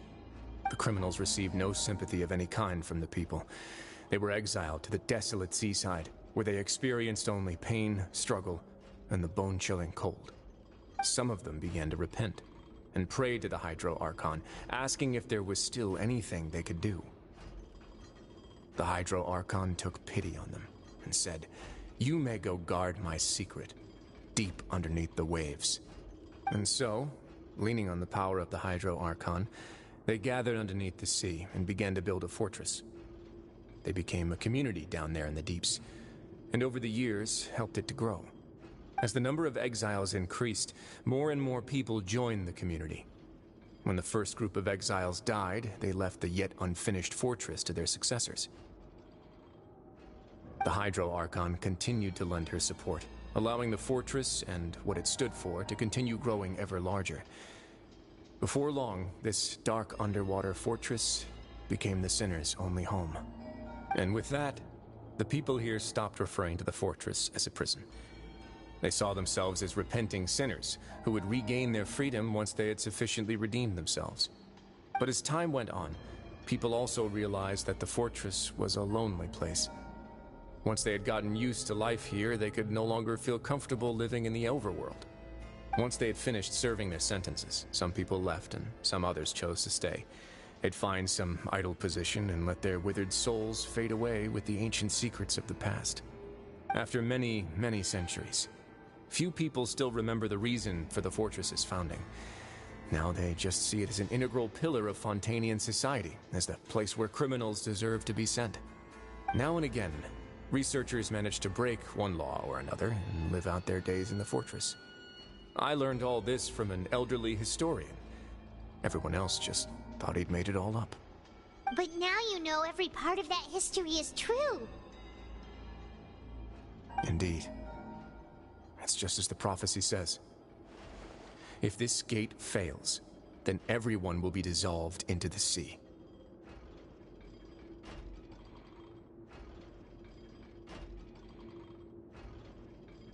To be frank, not really.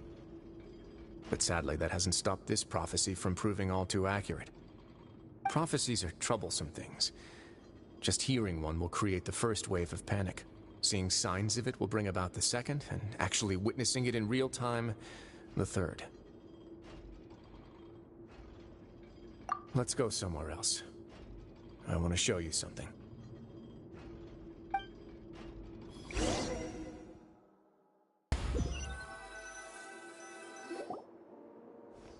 This is it. Your Grace, perfect timing. The results from our last round of experiments have... Wait, Jurier, he's not alone! Huh? Lorvine and Jurier? No need to panic, you two. I've already told them about our plan. What? After you warned us not to tell a single soul about any of this? I'm skeptical as well. Are you sure they are trustworthy? The results speak for themselves, don't they? These two may already know more than you could ever imagine. All right then, if Your Grace insists. They seem harmless enough, so I'll trust them for now. Well, how about some reintroductions? This is Jurier, one of the highest-ranked researchers from the Fontaine Research Institute. He used to work under Edwin. I trust that you've heard of Edwin? He's the one who blew the whole institute sky high. Everyone knew he was a bit crooked in the head, but you're not local, so I guess it's possible for you not to have heard of him. Edwin's main areas of research were archaeum and gravimeters. As his assistant, Jurier is quite familiar with them as well. I hired him to be my technical consultant. You want to blow up the Fortress of Merope? Ah, what a lovely idea. I'm already imagining it in my head. Gotta admit, I'm tempted as well. Guys, focus! Focus! That taskmaster over there is Miss Lorvine, and is also one of my technical consultants. While Jurier used to be Edwin's assistant, she used to be Jurier's assistant. Ooh, are they together? See, everyone keeps asking this question. Are you too sure you're not a couple and just using your work as a convenient cover? Your Grace, I am not in a relationship with this man. If I dated her, I'd officially be madder than Edwin. Jeez, forget I said anything then. Follow me. Whoa, there's another door that goes right up. Your constant amazement makes it seem like the fortress can do anything. But Paimon really thinks everything's super cool.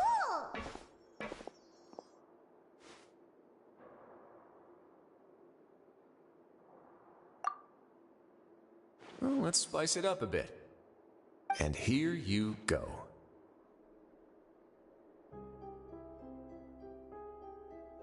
What a huge ship! This is also a production zone that Paimon's never seen before. What's going on? How much do you know about Fontainian history? Not much at all. Well, then maybe you haven't heard the story of ancient Lemuria. To give you a quick rundown, Fontaine used to be ruled by the Lemurian dynasty. According to legend, the Lemurian king Remus came to this land after being inspired by divine revelation and found the seer Sibila, who had taken on the form of a golden bee. Taking the golden bee with him and riding on a huge ship, the Fortuna, he created his nation above the surging waves. He called his nation Lemuria and used the Fortuna to incessantly search for new tribes and islands, calling on them to join his empire. There's a ship in this story too? Where there's water, there'll be ships. People believe that hope can always be found at the end of a voyage. Do you believe that too? To a point, I think. As you've already seen, I have a whole factory's worth of labor, materials, and technology at my disposal. Certainly can't hurt to give it a try. So the moment I began to speculate that the Primordial Sea might lie underneath the gate, I also began this project. Were you inspired by the legendary Fortuna? Maybe. Fontanians need something to hold on to cope with the impending disaster.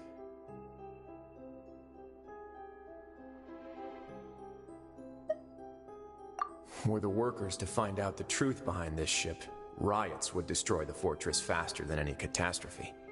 As the fortress's administrator, I'd never make such a reckless call. Alright, that's enough talking for now. I'll need another 3 cups of tea to soothe my throat. Do you have any other questions? Seems like you're good. Come on, I'll take you back.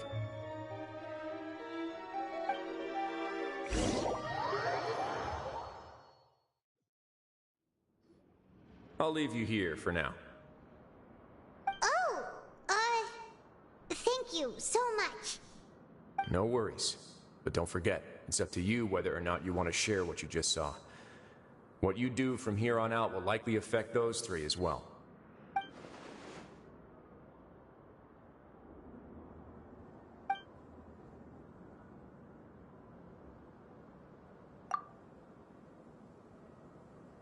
Yeah, we'll put a lot of thought into it for sure. Great. I look forward to what happens next.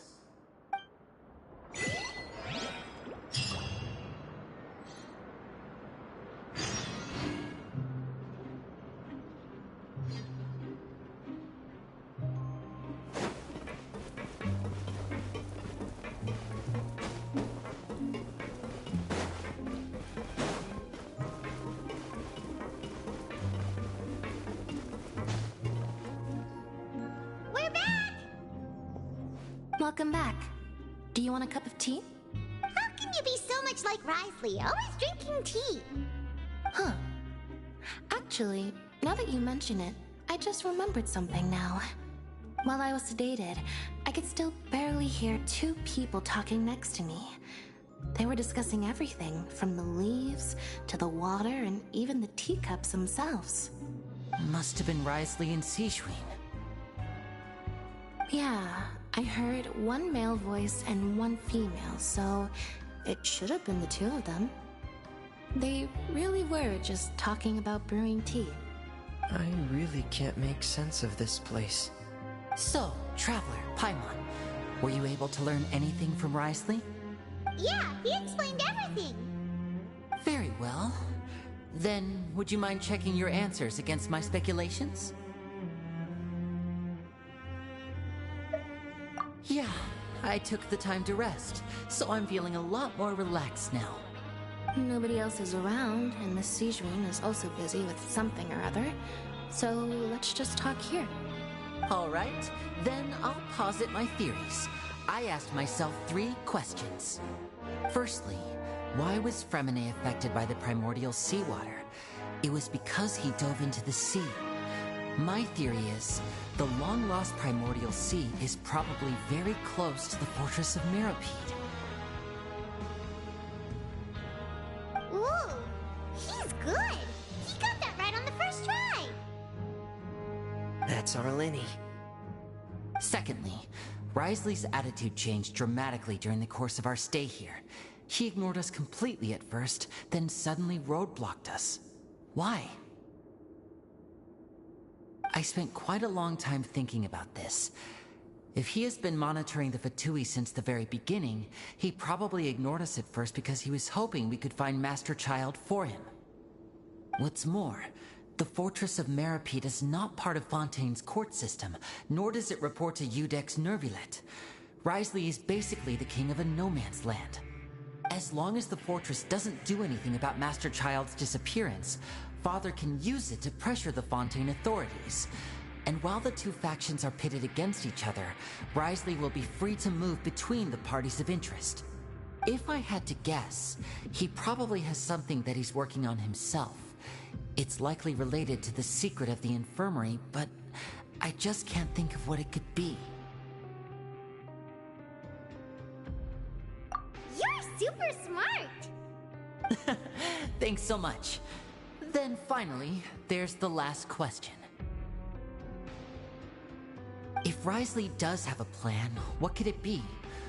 All I know for now is that his plan probably has something to do with the changing nature of the seawater. He's even gotten Cloran to help him out. That can't be the full extent of what he's doing. There's probably a secret passageway behind the block in the infirmary, and there's something big in the fortress that most people here never get to see. He has a bargaining chip, and it could be important enough for Father to deal with him directly. I don't have enough information, so I have no idea what his chip might be. But let me guess. You have the last piece of the puzzle.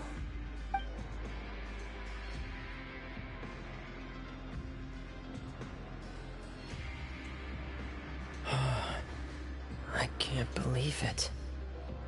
The sea will engulf everyone. Just like the prophecy said. Could Risley have wanted to meet Father to figure out a way to deal with this crisis? If you remember, I once mentioned that Father sees the House of the Hearth as her base of operations, and she truly wants to resolve the crisis. But how could Risley have known that? Or perhaps he didn't know, and just wanted to bring Father over to his side? Which could be why he said he just wanted to negotiate. Yeah, that makes sense to me. I understand your concerns as well, Traveler.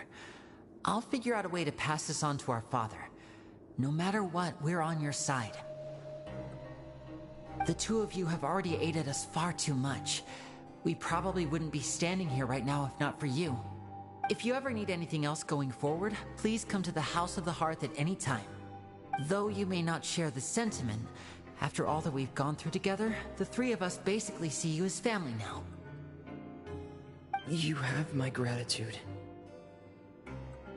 Thank you for protecting Lenny when it really mattered. And thank you for sharing the secrets of the fortress with us. We didn't think you were going to do it. Why are you being so formal all of a sudden? Given your strength, you might not need our help at all. But if you are ever in danger, we will try our best to protect you. Aww, the sound of that makes Paimon feel all warm and safe inside.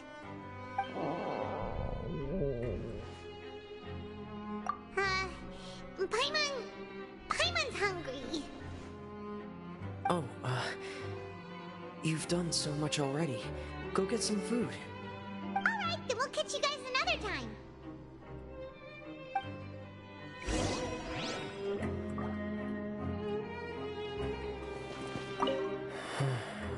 I feel like I should try to become someone more capable of helping.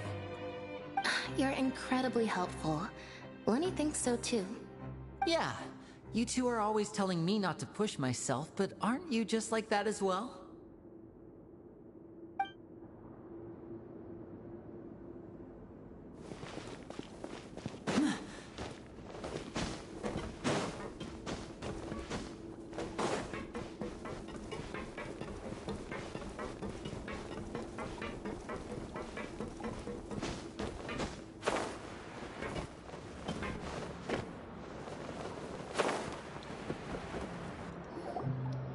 It's time for dinner. Welfare meals now being served in the coupon cafeteria. Come on, let's go pick up ours as well. Traveler and Paimon, over here. Are you here for dinner too, Miss Sijwin? And I'm taking the opportunity to prepare Miss Cloran's dinner as well. Huh. You're right. She's actually sitting in the fortress cafeteria. What would you like to eat? Yep, you can. I've already talked to our chef, Mr. Wolsey. It's all on me today, so you can get whatever you'd like. Me too! Don't forget Paimon! No problem. Just leave it to me.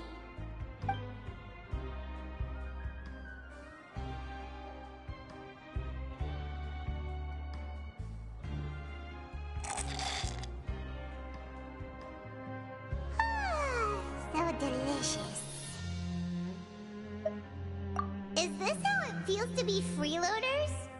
Wait a second, we did do plenty of work after all. Feeling full yet? How's the food? Delicious!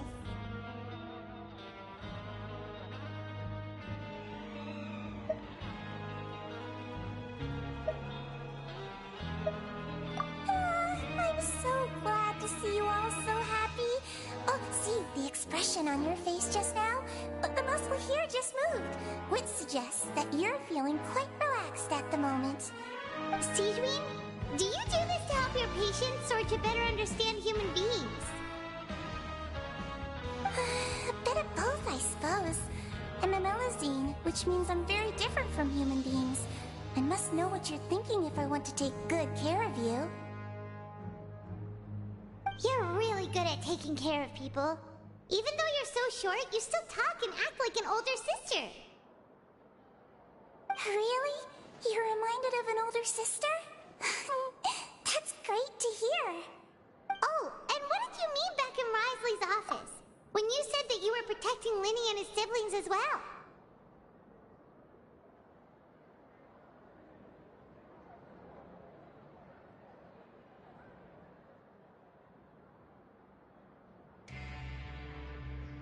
Oh, that.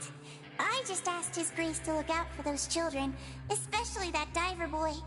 I was getting a bit worried after hearing that something was wrong with the water. Thankfully, Glorand is very strong and managed to save him in the nick of time. His Grace also sealed the pipes after Glorand left, to make sure that Linny wouldn't impulsively chase after his brother. Although the path was blocked, we still stationed some guards there to stop anyone from approaching. They were instructed to only open the door once Miss Glorand had returned. Oh, and I was keeping an eye on Mr. Linny as well. We had to press him, but we couldn't allow him to be in any real danger. You were all super considerate and really thought everything through. It's just what we do down here at the fortress. At least this has been His Grace's style for as long as he's been the leader. Oh, I really wish Monsieur Nervula would come down here more often too. I feel like he'd like it here, with all the darkness and chaos.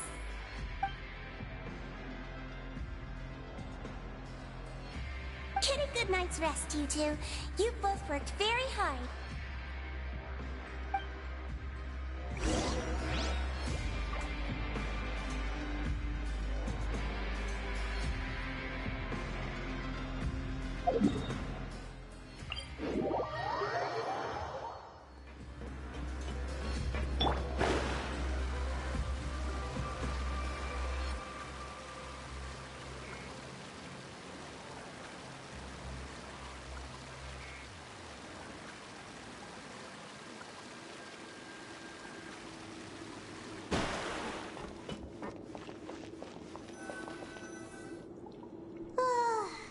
Has happened. Paimon just feels absolutely exhausted now that she's finally relaxed. Paimon's super sleepy. Are you sleepy too?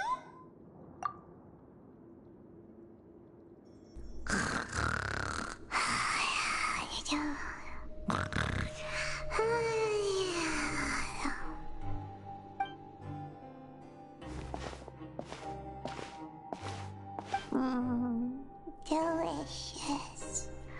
Paimon wants seconds for free.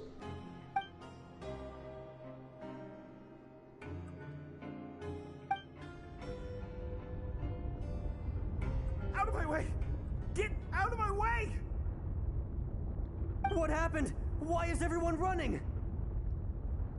No idea, but something must have happened. Stop asking! Who's yelling? Paimon still wants to sleep.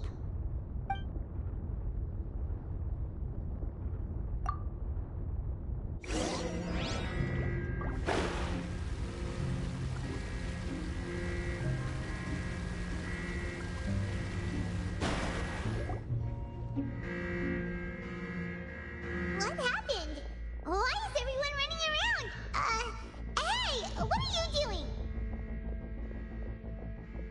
No time to explain, mate. Goodbye. Hey, wait! What's wrong with these people? They won't even talk to us. They're here! Yeah, there you are! Oh, thank goodness! Quisto and Laveroon, do you know what happened here? We came here especially to inform you. Something seems to have gone terribly wrong just now. His Grace is telling everyone to evacuate and get out of here. Laveroon was saying you two are new here and you don't have many friends, so you might slip through the cracks. Haven't you heard all the stories like that? An evacuation is successfully completed, yet you only find out once you do a head count that 1 or 2 people are missing. Wait, weren't you the one who brought that up? Why is it suddenly my idea? Hey, shut up! Okay, whatever. The point is, you should come with us.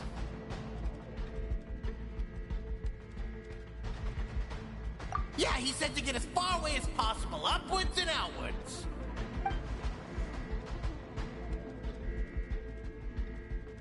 Oh no, it can't be that thing! Whoa, wait, what? What? Hey, where are you going? We have to go find the Duke! You two just go and get out! Go on without us! Hey, hey! Be careful! Attention, please evacuate upwards and outwards, upwards and outwards. If you're already at the topmost layer, then try to move as far outwards as possible.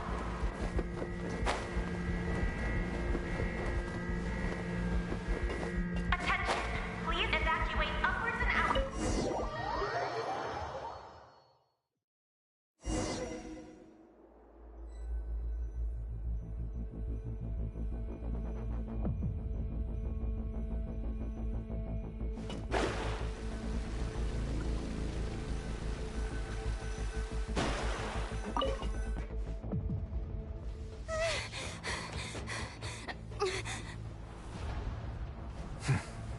They're here.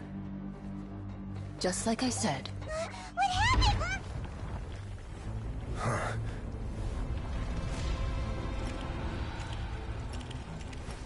You're just in time. But be ready to run.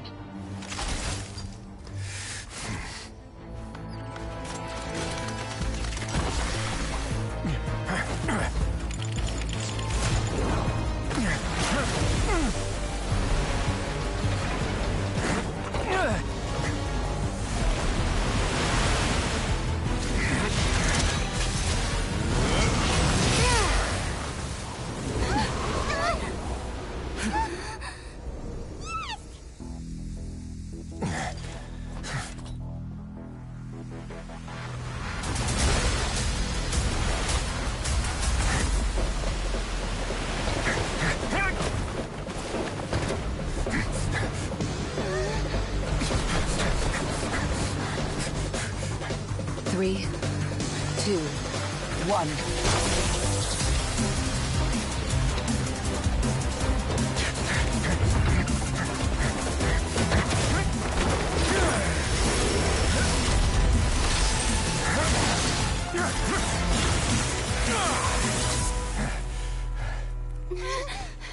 This won't hold it for long. Find Neuvillette. Tell him the defenses are about to collapse. Then what will happen to you? Until he arrives, we're the last line of defense.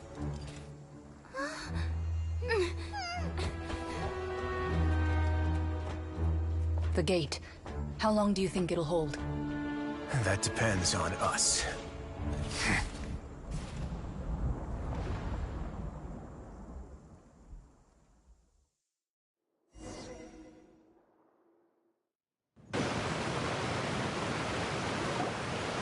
Neuvillette, why are you here? Traveler, I need you to head to the Opera House immediately. Farina will soon be meeting with the knave there. You must protect Farina, and make sure she doesn't spend too much time alone with her. Will do. You have my sincerest gratitude.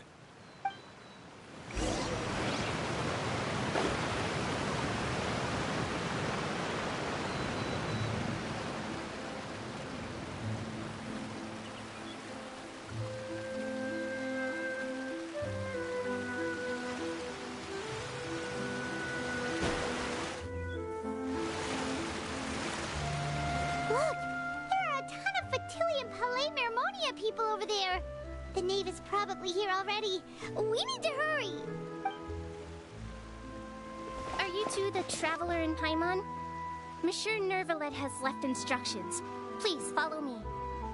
Though I'm sure he's already explained, this should be a mostly cordial conversation, unlikely to give rise to violence. But it would be most appreciated if you could protect Lady Farina to the best of your abilities.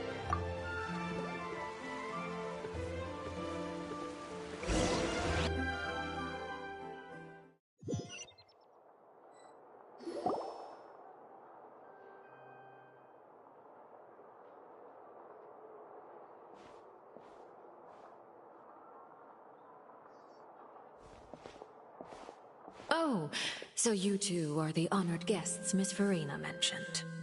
Of course, of course. How could they not attend a meeting such as this? I must always have 2 or more guests at my dessert table. Otherwise, the occasion would be too lonely and unbecoming of my station. It is my pleasure to make your acquaintance, traveler. I have heard much of your accomplishments. I am the Knave, one of the 11 Fatui Harbingers.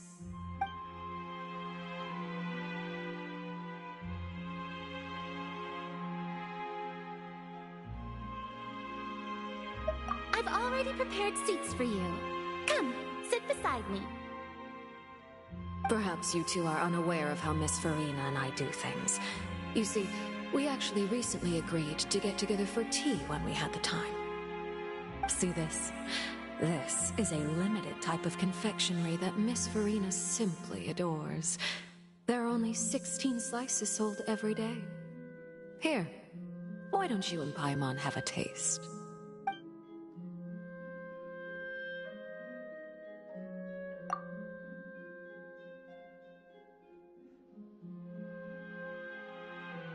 Traveler, what do you think of this cake? That's good to hear. So what Child said was on the mark after all.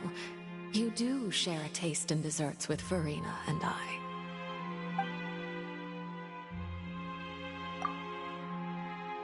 I wonder how he's doing nowadays. You must have heard, right? He's suddenly gone missing. I'm really worried about his safety, you know. Here's to hoping that he's an excellent swimmer. Since we're talking about him, I feel like I should add something. His martial prowess really looked certainly pretty impressive, yeah.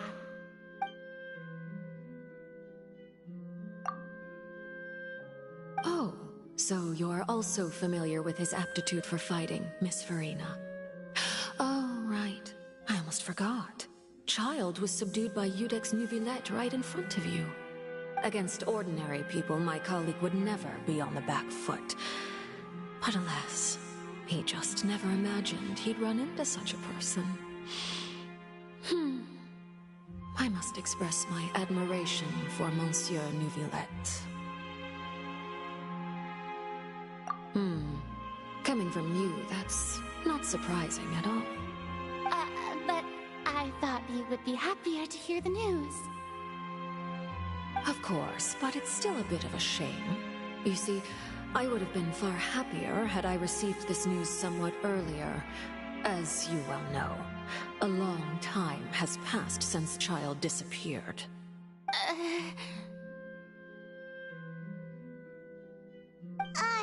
Well, in any case, there's no need to worry. We know for sure that Child is still alive. Oh, and just how do you know that? Because we found evidence that proved he left the Fortress of Mermaid. And where did he go after leaving the fortress? Well...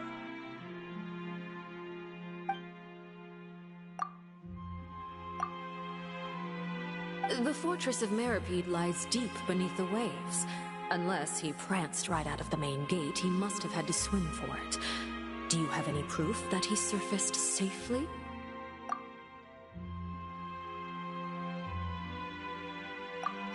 That is good news, at least. His sister Tonya sent a letter to Fontaine not too long ago. Since he was unfortunately unavailable, I picked it up on his behalf. Do you have any idea how he usually writes back to his family? Dear Tonya, your letter made me feel like we were still enjoying our time in Snezhnaya together. I'm currently admiring the scenery on the streets in front of the opera house. Is it something like that?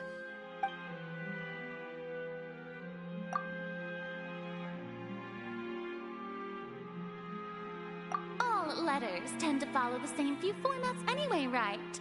As long as the contents are accurate, it doesn't matter so much how it's written or how it's worded. Huh?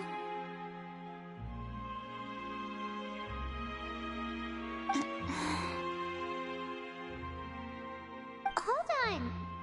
The water in the teacup is shaking. I suppose this is also a sign of things to come, Miss Farina. Huh? I don't quite understand what you're trying to say. Have we entered into the next stage of the prophecy?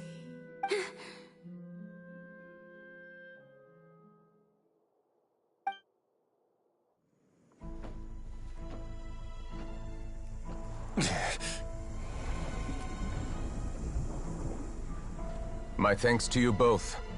I will take it from here.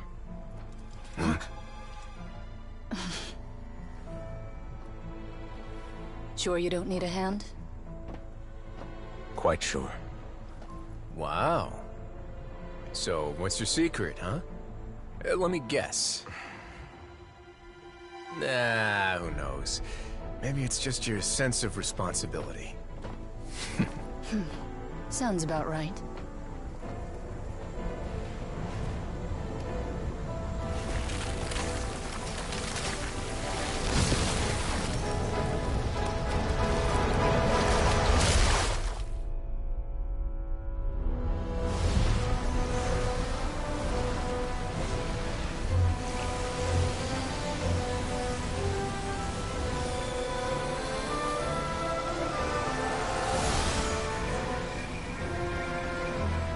A day may come when the prophecy is fulfilled, and the waters burst forth.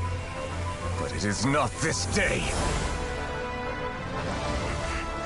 This ancient power could easily obliterate an entire race.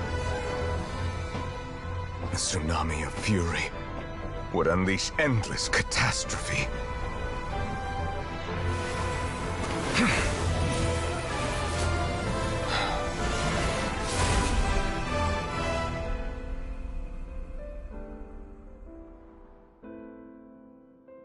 This sentence is too severe.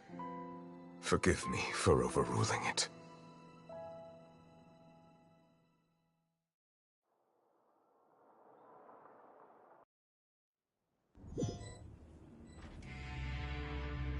All right. Seems like the problem inside has been suppressed. Let me guess. We're safe for now. Indeed. But only for now. I win this bet. You owe me a present. Very well. It was indeed just as you said. You made a bet? We made a bet on the size of your entourage. Cloran thought you wouldn't come down by yourself. I figured you would have at least brought a few people along for appearance's sake. It appears I underestimated just how confidential the mission was. Shouldn't you have gotten used to confidential missions by now? That's just how the courts operate. So what gift must the loser give? Tea? He already has tons of tea in his office. I'm thinking about a set of legal codices. That wouldn't happen to be a dig at my lack of legal awareness, would it? Well, I'm sure His Grace doesn't consider the fortress to be outside the law. I was under the impression the residents of a place like this would be uninterested in the legal codices. That was obviously a joke. Anyway, you've still got some unfinished business to attend to in the overworld, correct? No need to stay here if you have a pressing matter. We all know you can't leave Palais Mermonia for long. Thank you.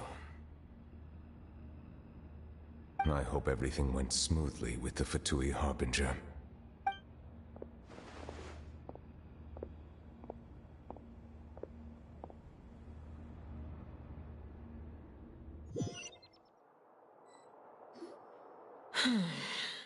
I must say, we've spent long enough playing house. Miss Farina, as the Hydro Archon, I am sure you understand the exact meaning of the phenomenon we just witnessed. Or should I say, that's what I originally thought. But looking at your expression, was I wrong? And you haven't a clue? What are you trying to say?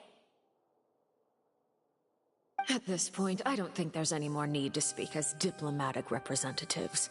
Allow me to speak to you now as just a Fontanian. You know the prophecy by heart, and also that every part of it is being proven true.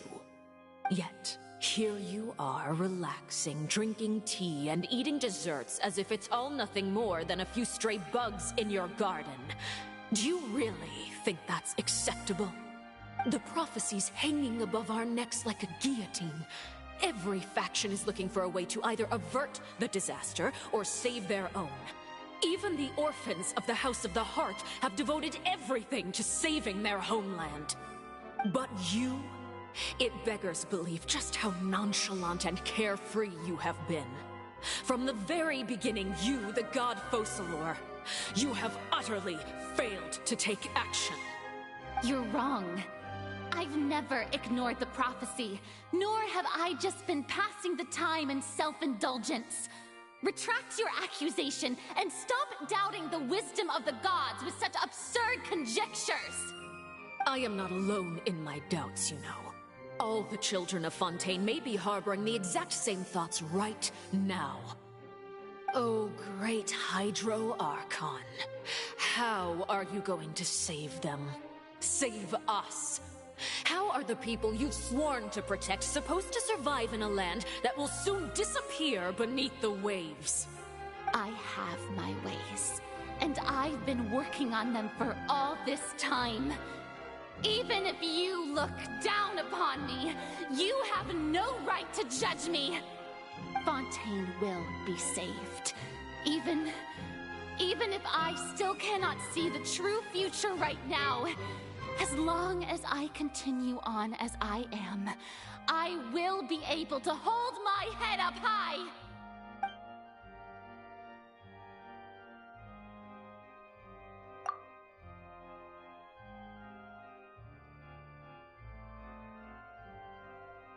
Then I ask you, Miss Farina, just what have you been working on? Where can we see it, and what is it doing to help?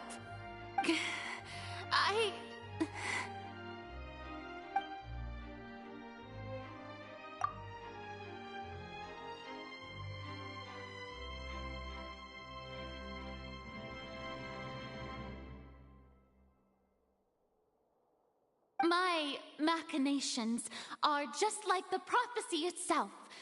They will only reveal themselves at the fated time. It is just that beings like yourselves are unable to perceive them as of yet. I see. As a god, the proof of your labor always lies beyond prying mortal eyes. Allow me to be so bold as to ask another way. Would it be possible for you to tell us the parts of your plan that are not confidential? Such as your emergency response plan for the impending disaster? An emergency response plan? Oh, that look in your eyes. Have you not even prepared one of those? The emergency response plan is also strictly confidential. Then allow me to jog your memory. Miss Farina, what is the purpose of your Oratrice Mécanique d'Analyse Cardinal? And what do you plan to do with the massive amounts of indemnitium that has accumulated over the years? The Oratrice? It's just like it appears to be. So you also have no idea. If I'm not mistaken, someone's using it to prepare for something. But unfortunately, it would seem that someone is not you, Miss Farina. I first caught wind of this when Linny tried to investigate the Oratrice in the Opera House. You see, even just getting close to the core contaminated him with an extremely large amount of indemnitium. But even if that had nothing to do with you, Then what could you possibly be working on, oh great Hydro Archon? Oh, right. I almost forgot. Udex Neuvillette is not at the tea party with us today. Miss Farina, I suppose you must have ordered him away to take care of some troublesome business. Yeah, yes, that's exactly right. Please keep it a secret for me. Of course I will. Although, I must say, Miss Farina, you seem quite insecure without the Udex by your side. Oh, very well. Let's stop that conversation here. There are still a few slices of cake left, so please, help yourselves, everyone.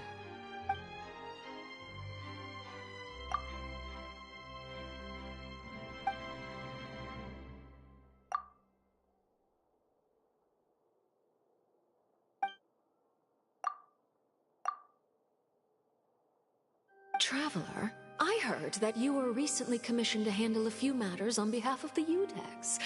Why don't you take an extra slice of cake? Those who work hard deserve gratitude and praise. You too, Paimon.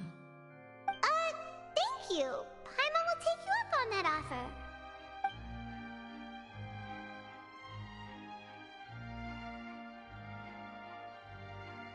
Oh, Paimon's super full. That cake was great. If it's on my tea table, it must be of the highest quality. Yes, and we must thank the knave for bringing these over as well. You're welcome. I'm sure the cake also felt greatly honored to be featured at Miss Farina's table. And I was merely catering to Miss Farina's tastes, seeking a chance to chat over tea.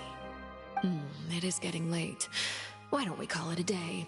There are still a few matters that I need to take care of, so I must take my leave now. Very well. We'll end it here. Mind seeing me off, Traveler?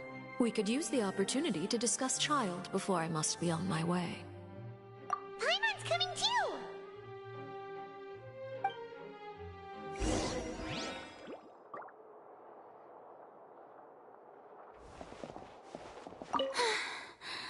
The tea party turned out to be even more difficult than I'd imagined. Why are you looking at me like that? Is something the matter? If there's nothing urgent, then I shall be retiring for now.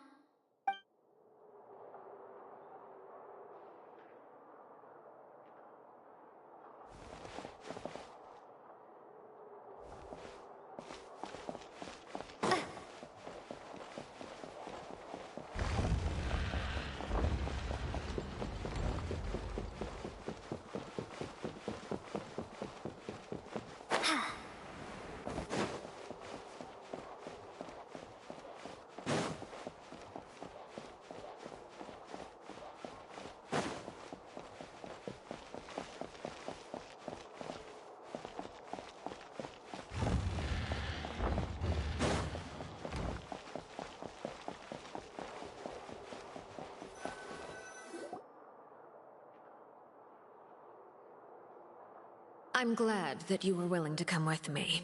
Of course, Child was just an excuse. I have no interest in your dealings with him. That's what Paimon thought.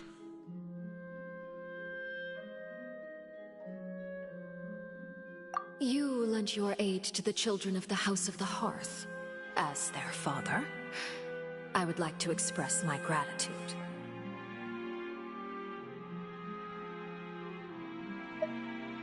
Do I look like an irresponsible father to you? The House of the Hearth is very important to me. You should know that I care deeply about my children. That was all. Formal topics should be discussed in formal settings, and informal topics in informal settings. I know you just returned from the fortress of Meripede. Relax. I have no intention of trying to get anything out of you. Linny, Lynette, and Fremine are still there, and I trust their judgment and abilities. They've all been working very hard and have always done all they can to fight back against anyone who tried to stop them, especially Linny. You mean Wriothesley. He's a tricky one to deal with. It's unfortunate that Lenny's so eager to prove himself that he can't learn to rely on others, including me. By the way, and you can just consider this a bit of idle gossip, but what's your impression of Farina?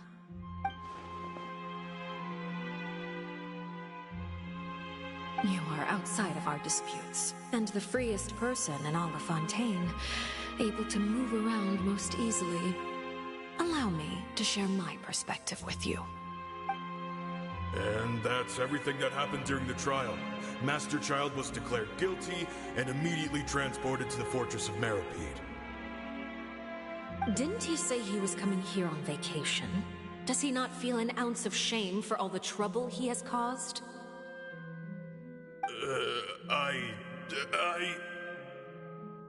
Forget it. He did give us an opportunity. I will be meeting someone shortly. Do you require help with any preparations? No need. I will take care of it myself. I need to meet with Farina, the Hydro Archon. She is at the heart of Fontaine. But what's fascinating about her is that she often seems more like a celebrity than a working Archon. Oh, come over here, you little critter, you!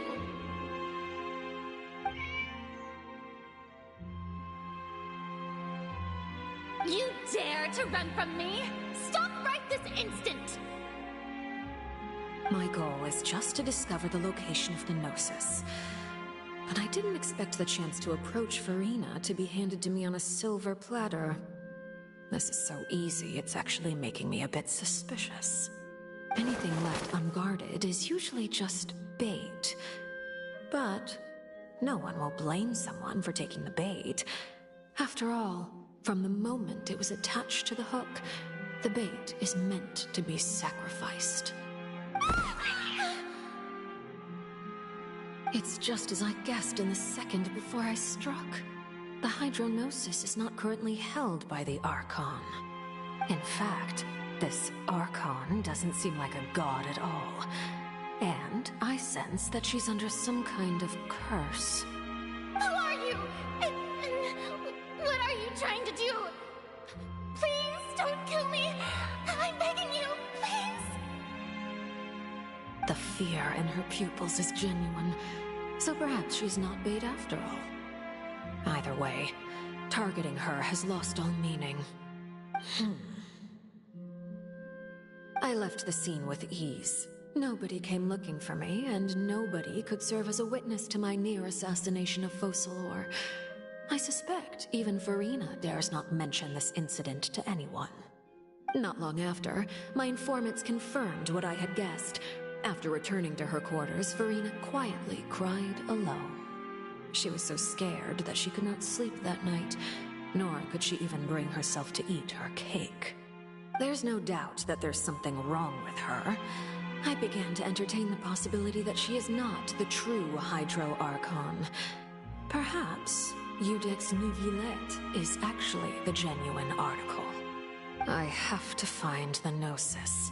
If the Neuvillette hypothesis is correct, he is probably in possession of it. Alternatively, it might have been hidden in a place that's hard for ordinary people to access. Yes, Father. My dear children, please speak. News from the Fortress of Meripede. Master Child has gone missing. On top of that, the contacts and guards we bribed at the fortress have all gone quiet as well. Probably the handiwork of that Wriothesley. I'm afraid so. This is a good opportunity. The value of a Harbinger is much higher than most would imagine.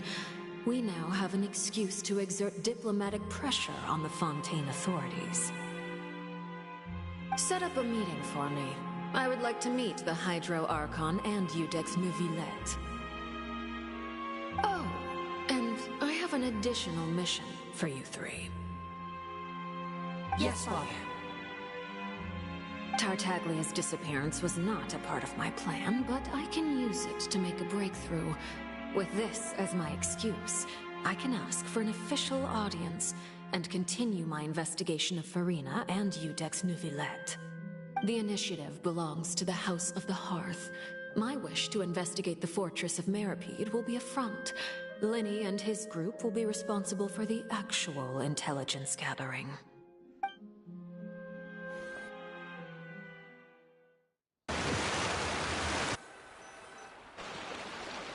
You should know the rest. Linny's group is quite close to you, so they wouldn't have hidden anything from you. You attacked the Hydro Archon? It wouldn't mean anything, even if you shouted it from the rooftops. After all, even Farina herself is still pretending that nothing of that sort ever happened. Alright then. I've now had 2 chances to enjoy tea with Farina. I have to say, the leadership of Fontaine is even more inscrutable than I had imagined. I once surmised that Iudex Neuvillette must be the Hydro Archon, but now, that doesn't seem right to me either. I am a servant of Her Majesty the Tsaritsa. Over my years of service, I've learned how a real Archon conducts and carries themselves. Whether Iudex Neuvillette or Farina, neither fits the bill. It's hard to imagine either of them as the Archon. Of course, that is all just how I feel. Gut feelings often do not require justification. It is, however, quite amusing to me that after all my years working in intelligence gathering, I've come to realize I am at a complete loss regarding the identity of the god of the land of my birth. Don't you think Fontaine is quite intriguing? A catastrophe looms, yet many secrets have yet to rise to the surface. It looks like Fontainians will have no choice but to save themselves. Ultimately, though, one must survive in order to do anything else. Should the need arise, I would be happy to cooperate with you. You don't need to commit to anything right now, of course. I have a feeling that the situation will continue to evolve, and as your name is often connected with noble deeds, I'm sure we will work together someday.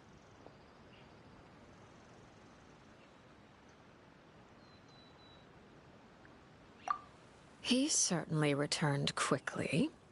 You must want to catch up with each other, so I'll leave you to him.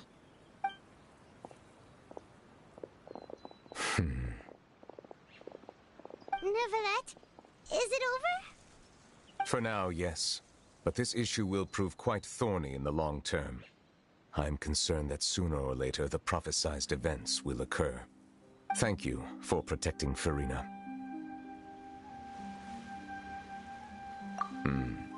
To put it simply, I used my power to force back the Primordial Sea and reseal the sluice gate.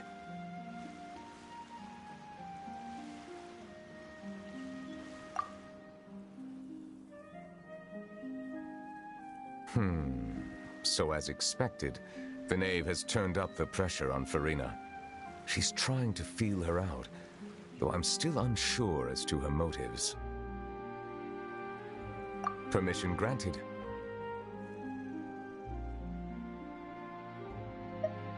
Whoa. It can't be that you're the real Hydro Archon, right? But that's just a speculation on our part, though. You can't tell us? Then that's okay. We can talk about something else. We won't try to force you. You guys in Fontaine are super strange. If by the phrase, "you guys," you are referring to Farina and I, then although I'm not sure just what you are trying to imply, I must clarify that I do not share her positions on a multitude of topics. I believe so. The fortress has a long and complex history. It has seen much grief and suffering. And now, another catastrophe will soon be upon us. I mourn this turn of events. Huh? Why is it raining all of a sudden?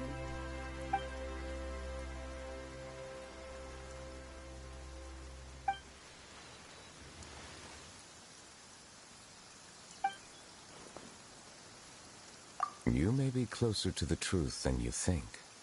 Oh? And what are you thinking? The dragon of... what? Huh? Please do not be so surprised. Farina? Neverlet, are you listening? Ah, my apologies. We were just guessing randomly. We didn't guess right, did we? You're not actually the dragon sovereign of water, right? Well, if you don't want to confirm or deny... You guessed correctly. I sincerely hope you'll be able to keep this a secret for me. Right, of course. We'll definitely help you keep it a secret. There's still something Paimon wants to ask you, though. Please, go ahead. Well, if you are the dragon sovereign of water, and you were able to force back the primordial sea from the fortress, then since Fontaine's prophecy is all about seawater, couldn't you just use your power to solve the crisis?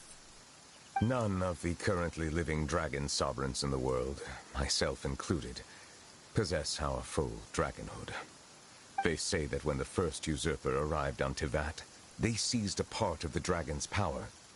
Today, that stolen power is the basis of the Archon's authorities. There are 7 elemental Archons and 7 matching dragon sovereigns.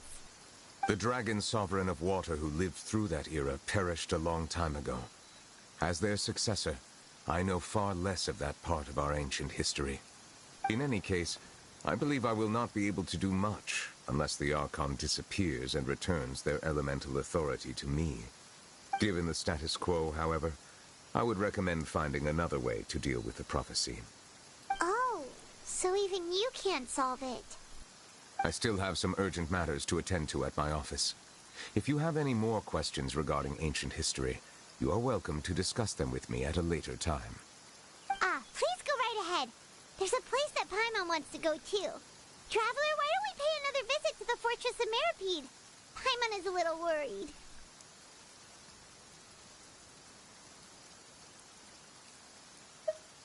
We'll see you another time. Take care.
You guys are back?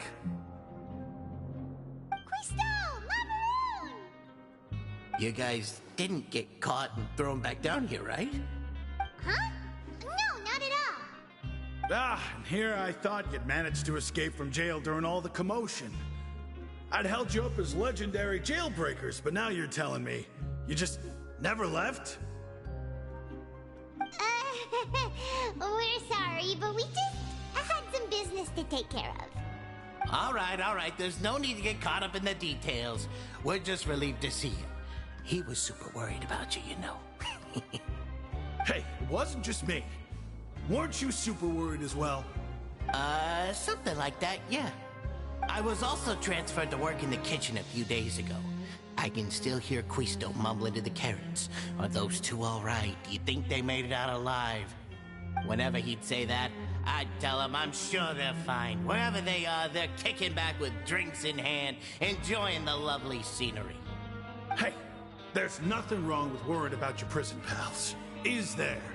I mean, considering how they always love listening to all my gossip.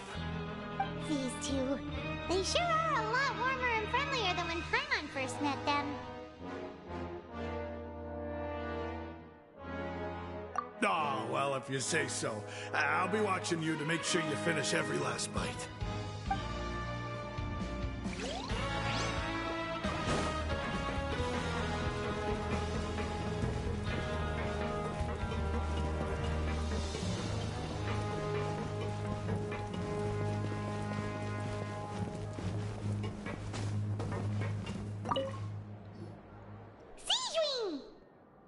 Traveler, Paimon, you're back! Are you still doing all right? Did either of you get hurt?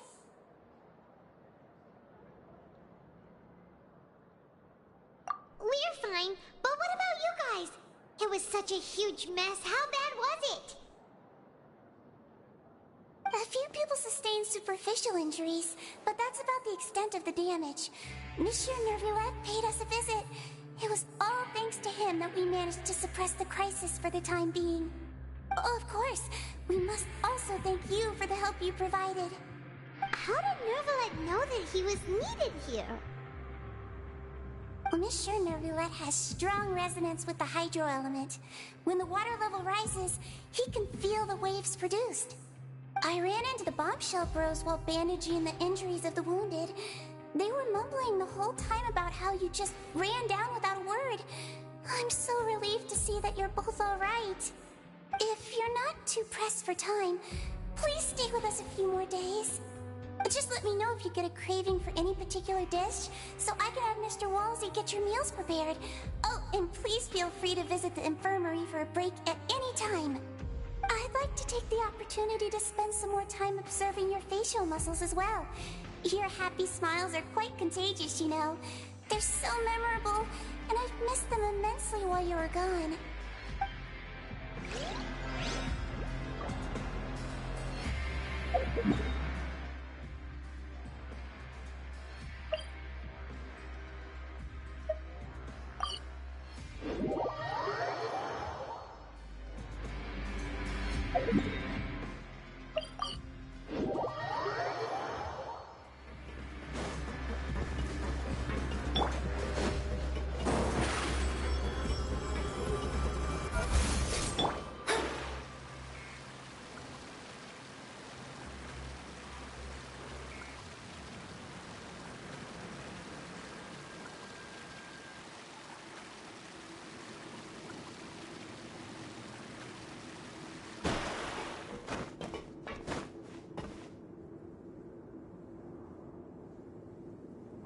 Now guess, what suit will this next card be?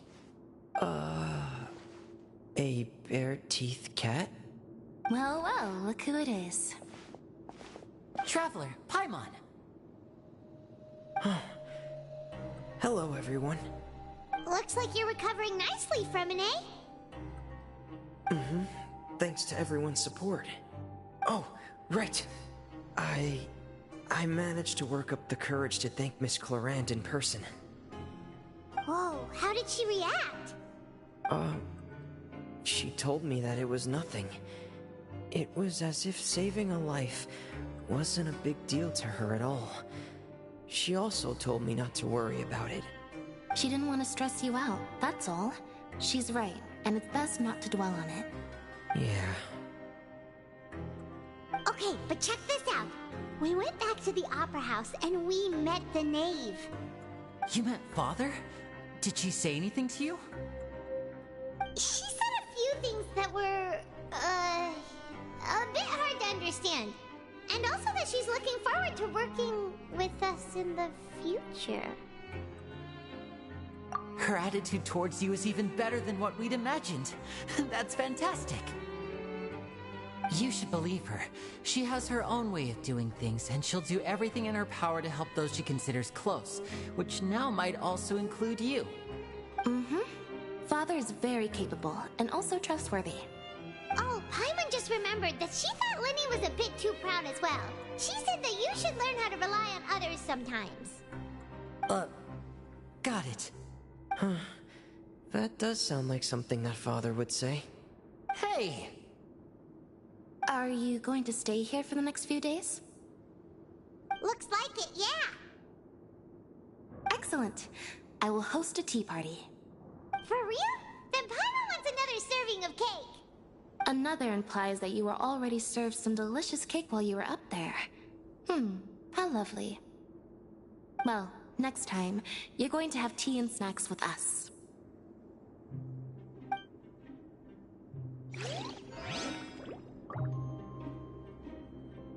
We should start preparing that tea party. Oh, that's a great idea. I'm all for it. I'll help you set it up.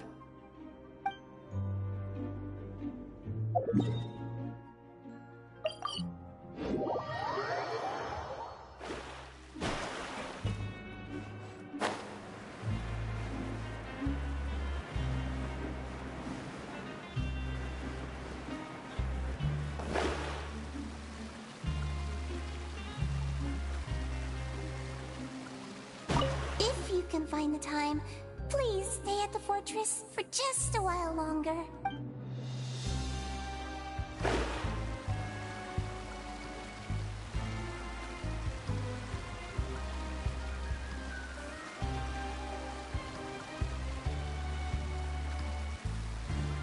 Hey, why don't we have a meal with those two one of these days? You want to cook for them yourself? Why not? Good chance to show them what I can do.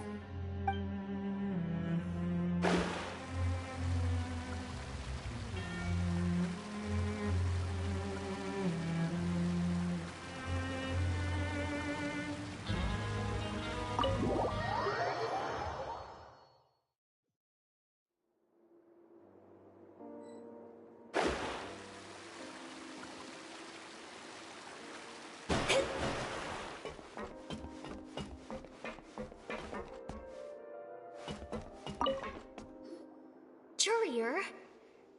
Miss Sijween told me you still haven't eaten. Yeah, I was working on something, so I forgot. That's no excuse for... Huh? What's you two? Junior! Lurvine! We're back! Hello there. It's been quite the mess here recently. How have you been? And you? Are you still taking the secret passageway from the infirmary to work on the ship? Yep. That is still top secret, though. So don't say a word to anyone. It can be a bit annoying when there are lots of people in the infirmary, but I still prefer taking that route over the one from the Duke's office. I mean, the infirmary does make it easier for you to slack off. Oh yeah? Then why are you also here so much? You two really are just using your jobs as a cover for your relationship, aren't you? Not at all!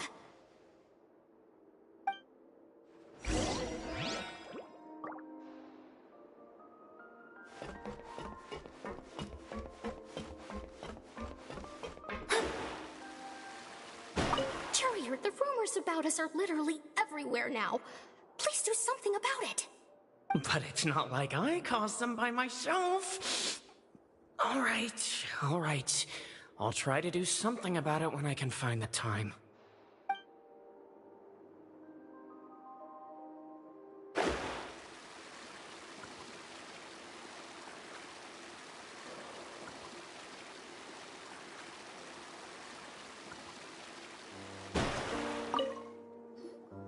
Do my eyes deceive me, or did I just see two inmates come back after making it to the surface? Some strange winds blowing of late. We wanted to see how the fortress is doing. Is everything still alright? We're fine, for the most part.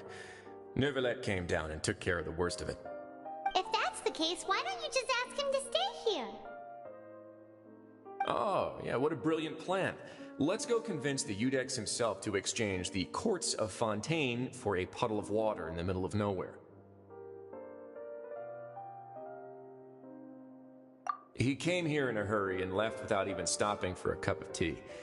He did remember to take Miss Sigewinne's gift with him, though. He sure sounds super busy. Miss Cloran has left as well. She also took her gift from Miss Sigewinne. Were the gifts milkshakes? Neuvillette got the milkshake. Cloran received lipstick instead. Those aren't even remotely alike.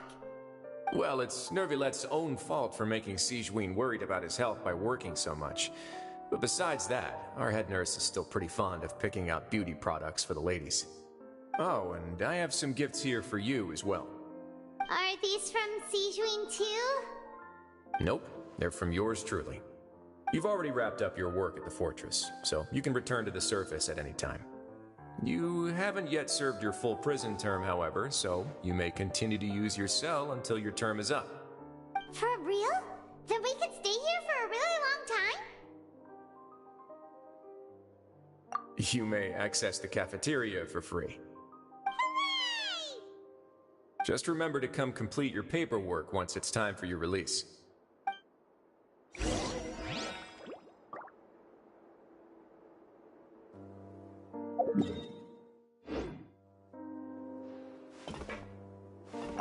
Your file can't be closed until we've completed your paperwork, so don't forget to come find me again when you're done serving your sentence.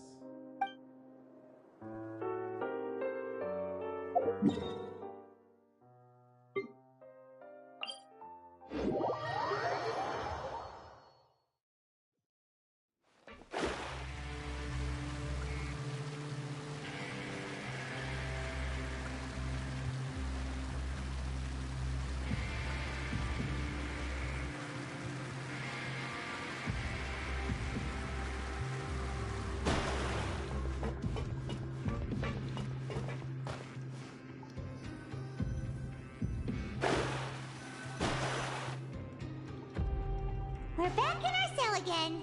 We're no longer prisoners, though, so it really doesn't feel the same.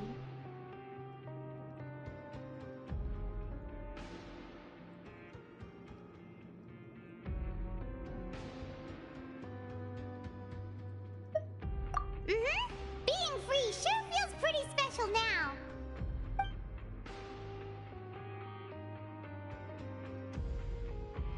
Huh?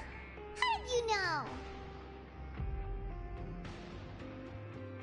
Hey, that's not true! All right. Okay, Paimon just wanted to say that we really are an amazing duo after all. It's like we've now gone to so many places together and become friends with so many people. We've never stopped traveling or stopped meeting new friends. There are so many bad things in the world, and we're just two people, but we've still been solving problems no matter where we go. Isn't that pretty cool?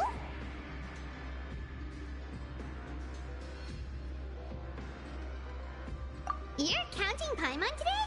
Aren't you the only adventurer here?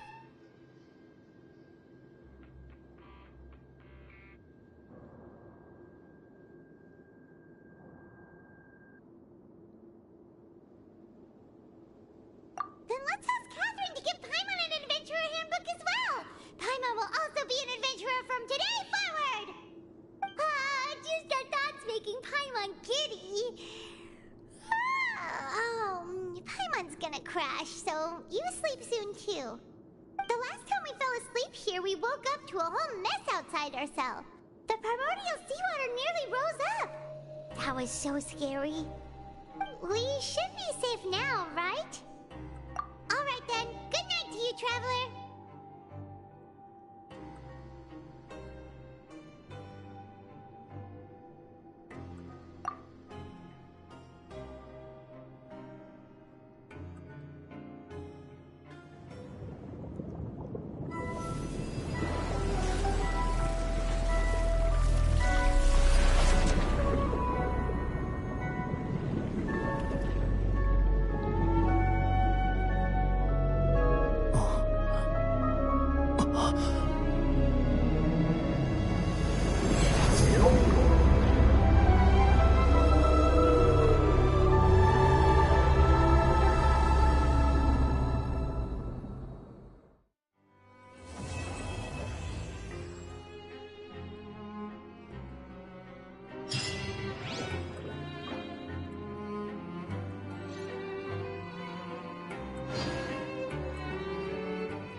Divination is about precisely foretelling one's written destiny.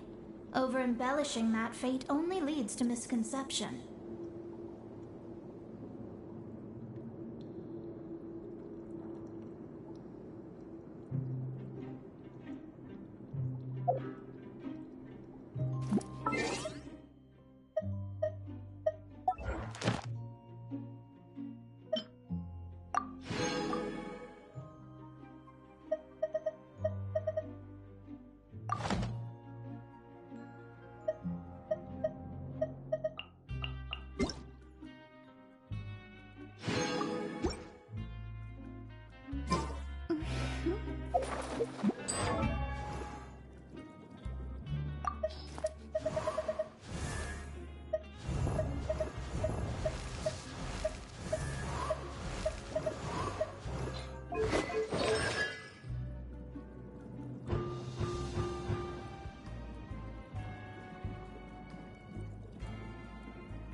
Scry the sky.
down!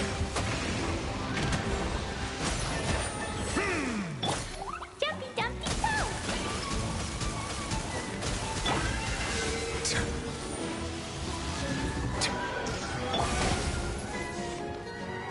After! Silence!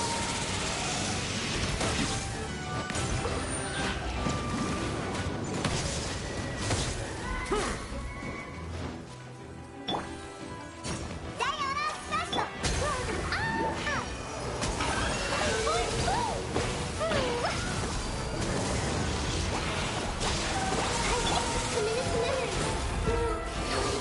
Lasts forever.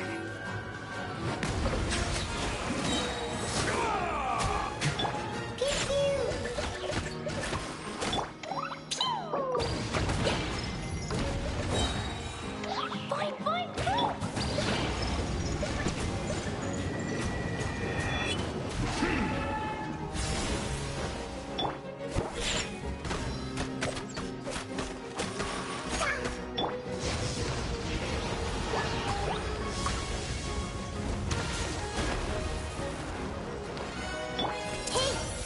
The time is ready.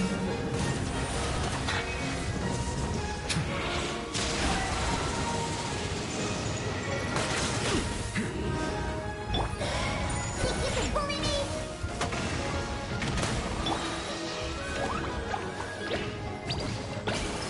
Look at you, Foodtail!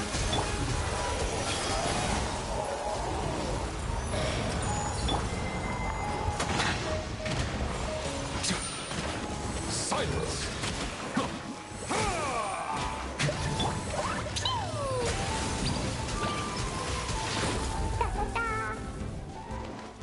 Boing, boing! This way through!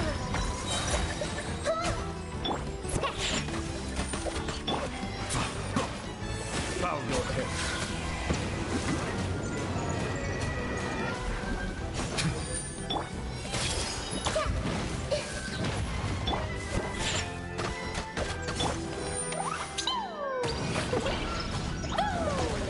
Can't handle your drink! Let the mighty be humble!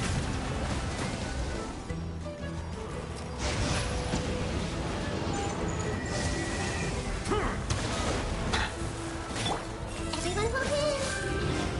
Boing, boing, boing!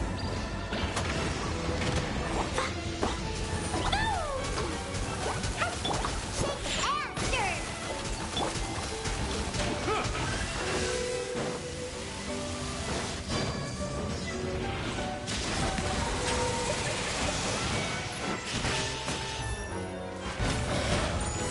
I see everything!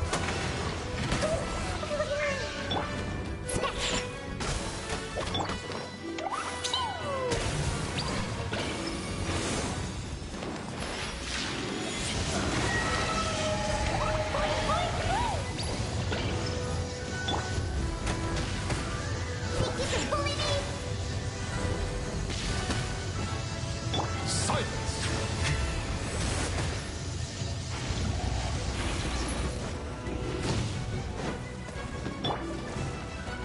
Everyone hold hands!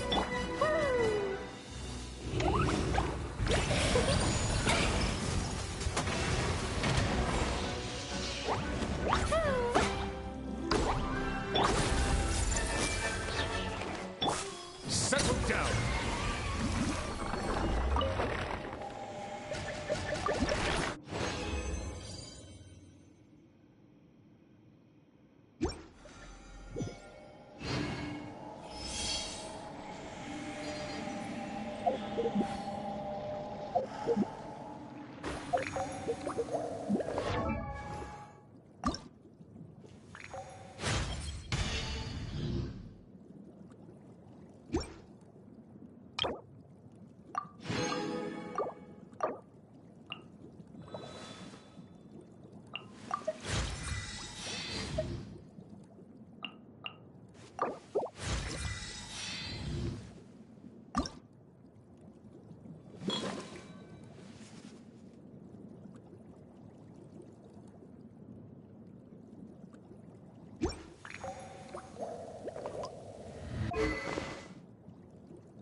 Ad Astro. Thank you for completing today.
La la la.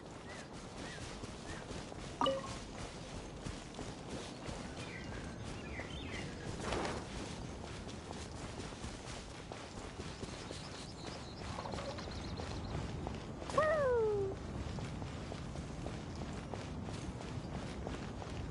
La la la.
Traveler and a Paimon?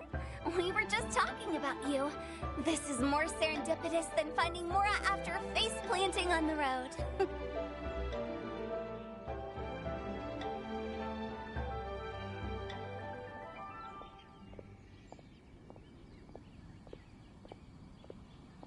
It's been too long. I'll bet you have some thrilling new tales from your journey to fill me in on. I can see it in your eyes. Excellent! I knew I could count on you. What were you talking about before we got here? Something fun? Or something delicious?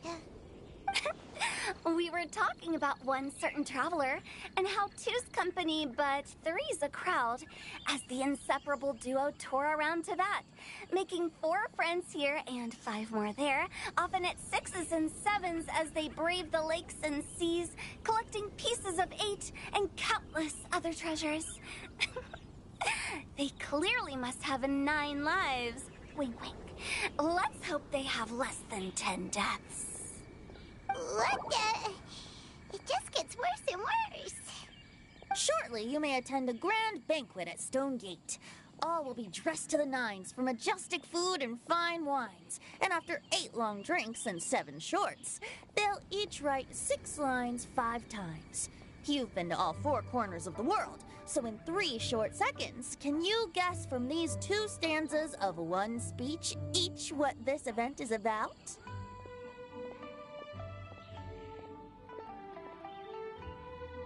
Correct! It's a poetry gala, and Mondstadt and Liyue are hosting it together. Do you still remember the promise I made to the distinguished Director Who here during the Lantern Rite? Oh, something about writing poetry together? That's right. At the dinner table that night, I just knew this young bard was a rare talent with exceptional taste. You know, it's rare to encounter such a kindred spirit. And now, I finally seized the chance to collaborate. It took me much trekking across the land to petition Eugene Terrace and contact the Knights of Favonius, but eventually, in the spirit of friendship and poetry sharing, I managed to successfully organize the Neighboring Nations Congenial Poetry Gala. Bit of a weird name. Liyue's poetry is known far and wide, and Mondstadt is the city of wine and song. With 2 nations teaming up, it'll be double the fun, and a great chance for people from both places to get to know one another. Hotao and I will be the co-hosts for this poetry gala. Of course, I haven't studied the various forms and formalities of Liyue poetry for very long, so please forgive my dreadful performance just now. Not at all, Venti. You followed my lead most excellently. You flatter me. Well, this sounds like fun. Let's get involved.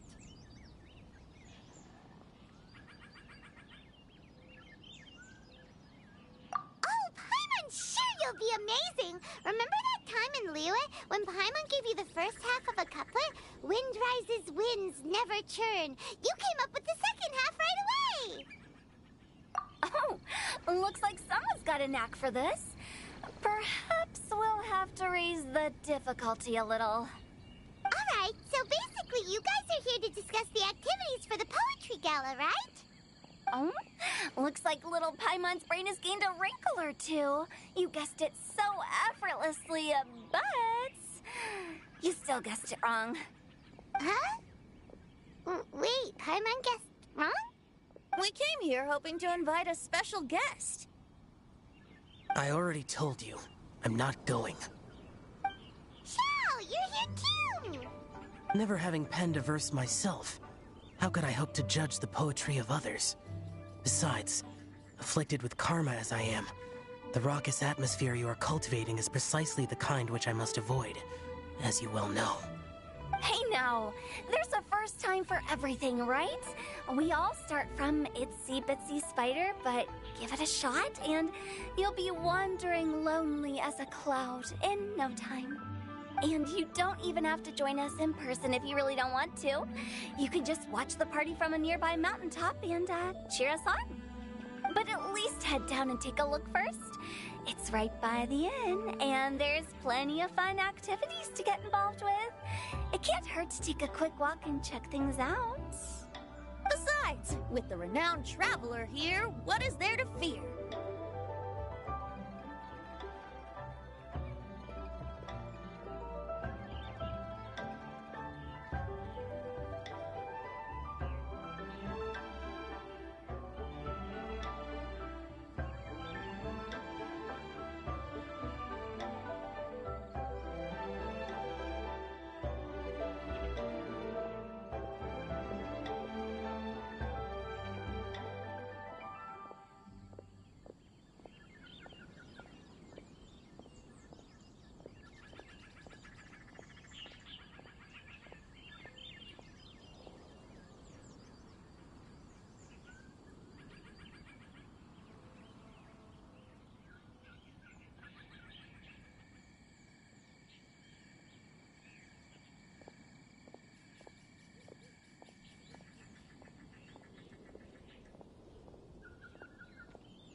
I'll consider it.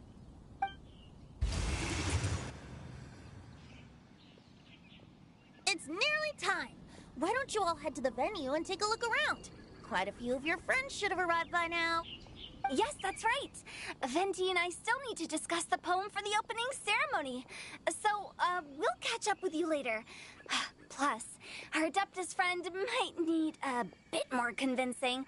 We'll see if we can coax him down. Gotcha! We'll be on our way then!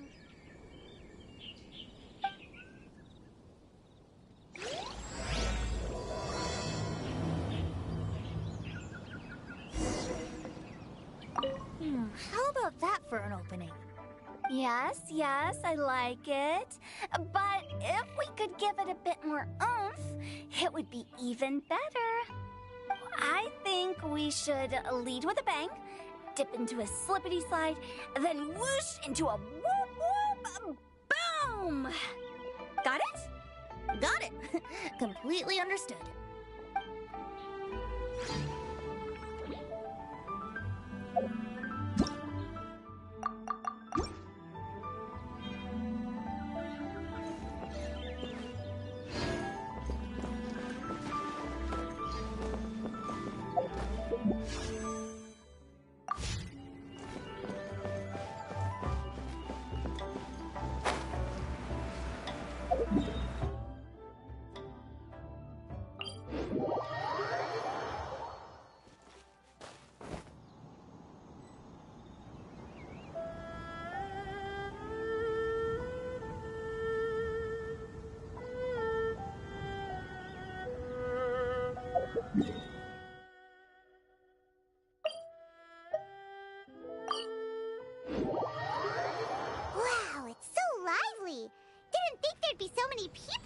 already.